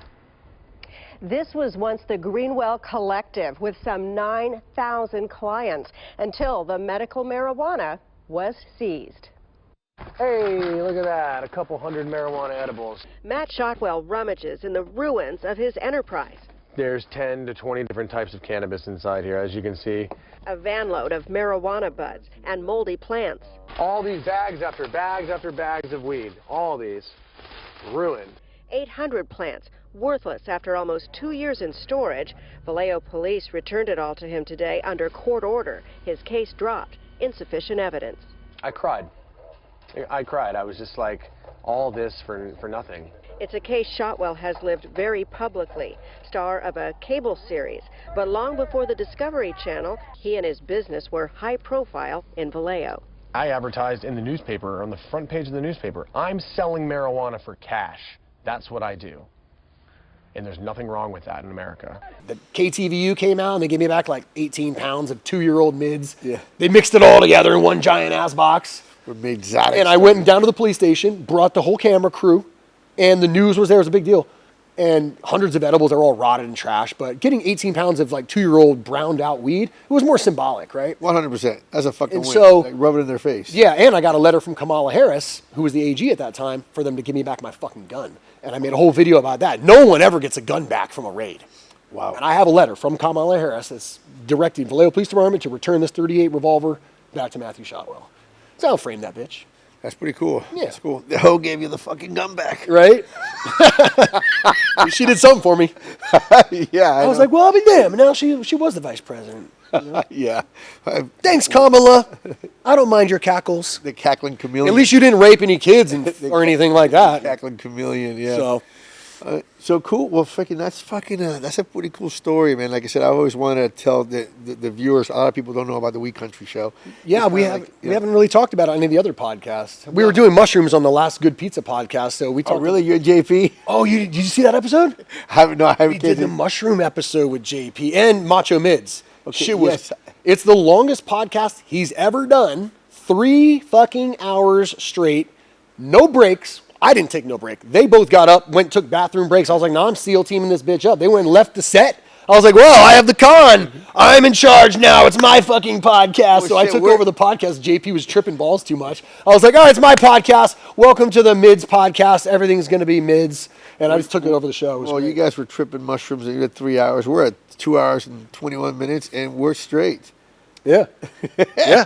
Pretty interesting. It's not my first rodeo. All right, so tell the viewers, how can they get a hold of Matt from Midzotics for whether you're rapping, whether you're getting weed, you know, how they're going to catch up with you in D.C., Michigan, California? Well, I'm on the Instagram. I'm on the gram. I started fucking around with TikTok a little bit. It's not really my demographic of content. It's more for the kids, but it's interesting what content on TikTok performs better than Instagram, so I'm fucking with it a little bit. Okay. You can find me on YouTube in lots of places. Yeah, there. You can find me on YouTube in lots of places. I have a wide spectrum of content from before cannabis. If you go down the rabbit hole like our good friend Stem does, you will see a plethora of golden content. You'll see me citizens arresting somebody on Dr. Phil. You're under citizen's arrest, sir. Stay put. I was a vigilante. I had to take the law into my own hands. On stage with Dr. Phil, nonetheless. And Dr. Phil says I'm a hero, so I don't give a fuck what you say. My mama loves me, Jesus loves me, and Dr. Phil loves me, so y'all can kiss my freckled ass. Hey, my boy's back here. What's up? Hey, you're coming out. The show's This is my boy. What? This would be, every podcast I do gets better and better. Yeah. So this is the first one we brought the cat to. The Boysenberry. The Boysenberry. What's up, kid? Did we even go over all the topics that we went over? I think we covered a lot. I think we kept it, but let me while we're check the notes. While we're checking the notes and see what did I miss. This is the first podcast where I haven't smoked weed. Oh, really? Yeah, that's interesting because we have the weed. We have the weed. We have the marijuanas. I have some of our mids here that we bred in Vallejo, actually. We're fucking with some Durban poison crosses, and we crossed the Durban. Oscar, my gardener, partner, grower, he made a bunch of strains in Vallejo. Crossing Durban with like cookies, with carbon fiber, with LCG, Blue Dream. We're just seeing what does good and what doesn't good. And I haven't been more excited about weed I've grown or been a part of growing in my entire career. And the sad, bittersweet part is that this is me, our last run. I just shut down the trap house, 20 lighter. And yeah, so. shutting that bitch down, shutting down the greenhouses. That's how many years? You know what somebody told me a long time ago? I lived there for 20 years. So somebody told me this a long time ago, and they're 100% right. The hardest thing is not building a grow room. It's shutting one down that's been operating properly. Yeah. That's fucking like tough because that's like, it was just money. The money that you just counted on. It just kept coming in. Now you got to shut it down. It's like, fuck, okay. I've lived over a 20 lighter for fucking 15, 16 years. And then we added 9 lights on my back patio and we enclosed my whole patio and built a sunroom and put 9 gavitas and a clear corrugated roof, 9 trays. So we have light assist on my back patio, and then the 9 light shipping container with 9 LEDs, and then 3 greenhouses all in the center of the hood in Vallejo. Like it's the largest, and I can say this now, I have been running, it's the longest running vertically integrated micro business trap house in the world. Somebody did tell me that you sold freaking weed out of that place too. We do.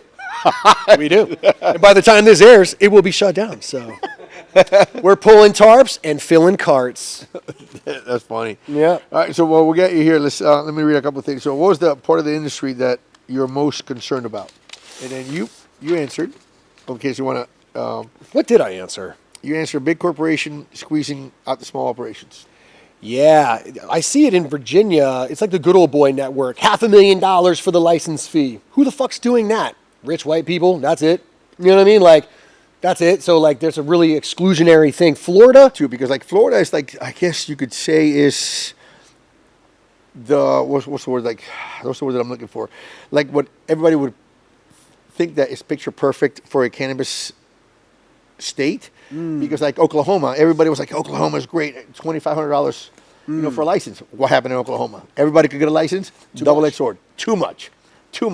Like 5 million people, way too much. Black market. Chinese people are going in there. Yep. So there's got to be a balance. Well, Florida's the other extreme where it's 100%. Like no one gets to play in the sandbox Unless you have a lot of money. Exactly. And it's millions you need to play, just like Vegas. So that's my beef with those large corporations, of course, until they buy my brand and I'm on a yacht, and then I'm like, I'm selling out, bye, motherfuckers. There you go. And you know what? And I know a lot of people that have had a complaint. The whole Florida market. There's a lot of bad press.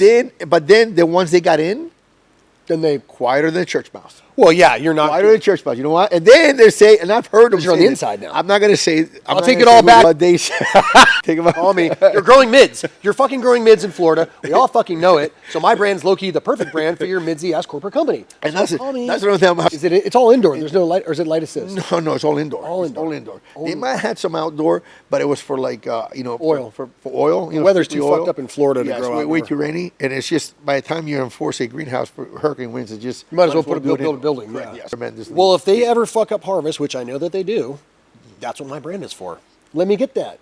Midzotics. We know you're fucking up grows. What are you going to do with all them lowers, the B-buds, the smalls, the undesirables? Go to extract. Give it to me. Give me all your mids. In fact, any of you corporate cannabis companies out there that have no culture in your boardroom at all, I am the solution to your fucking problem.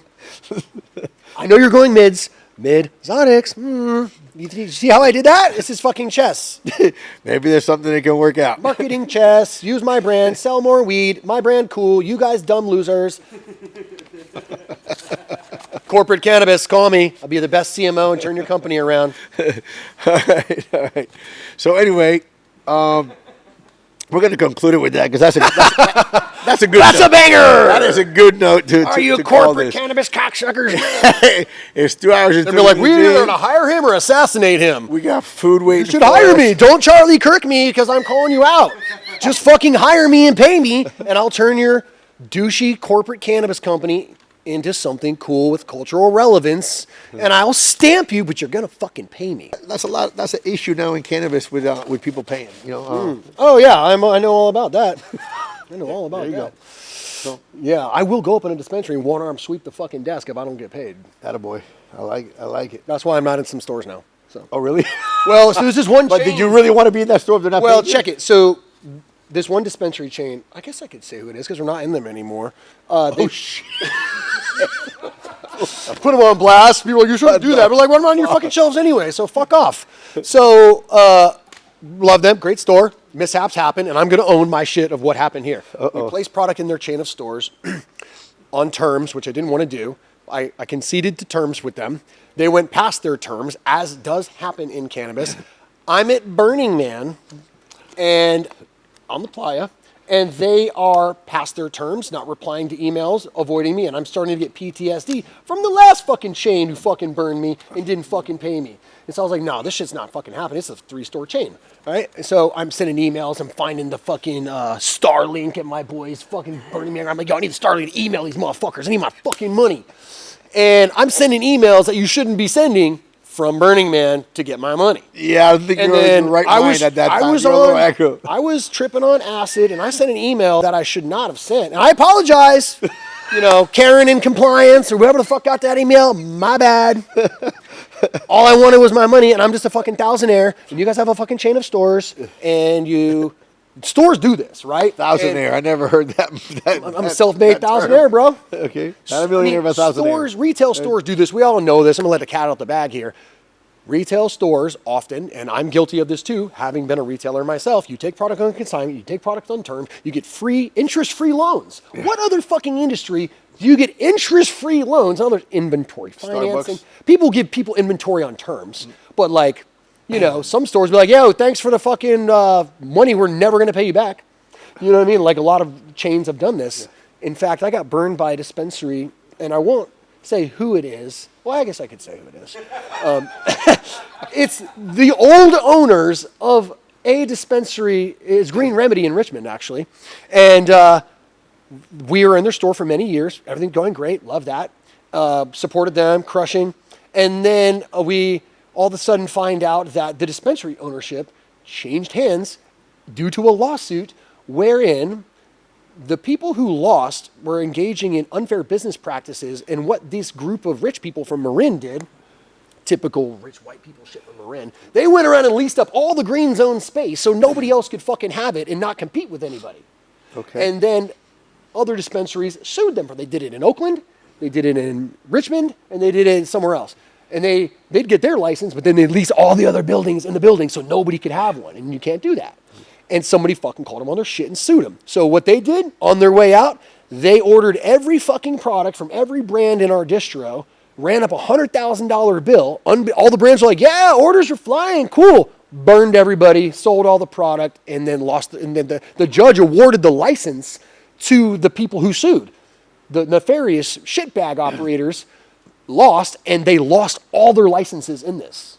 The judge awarded all the licenses for their dispensaries that they kind of unfairly got and gave them to the plaintiffs.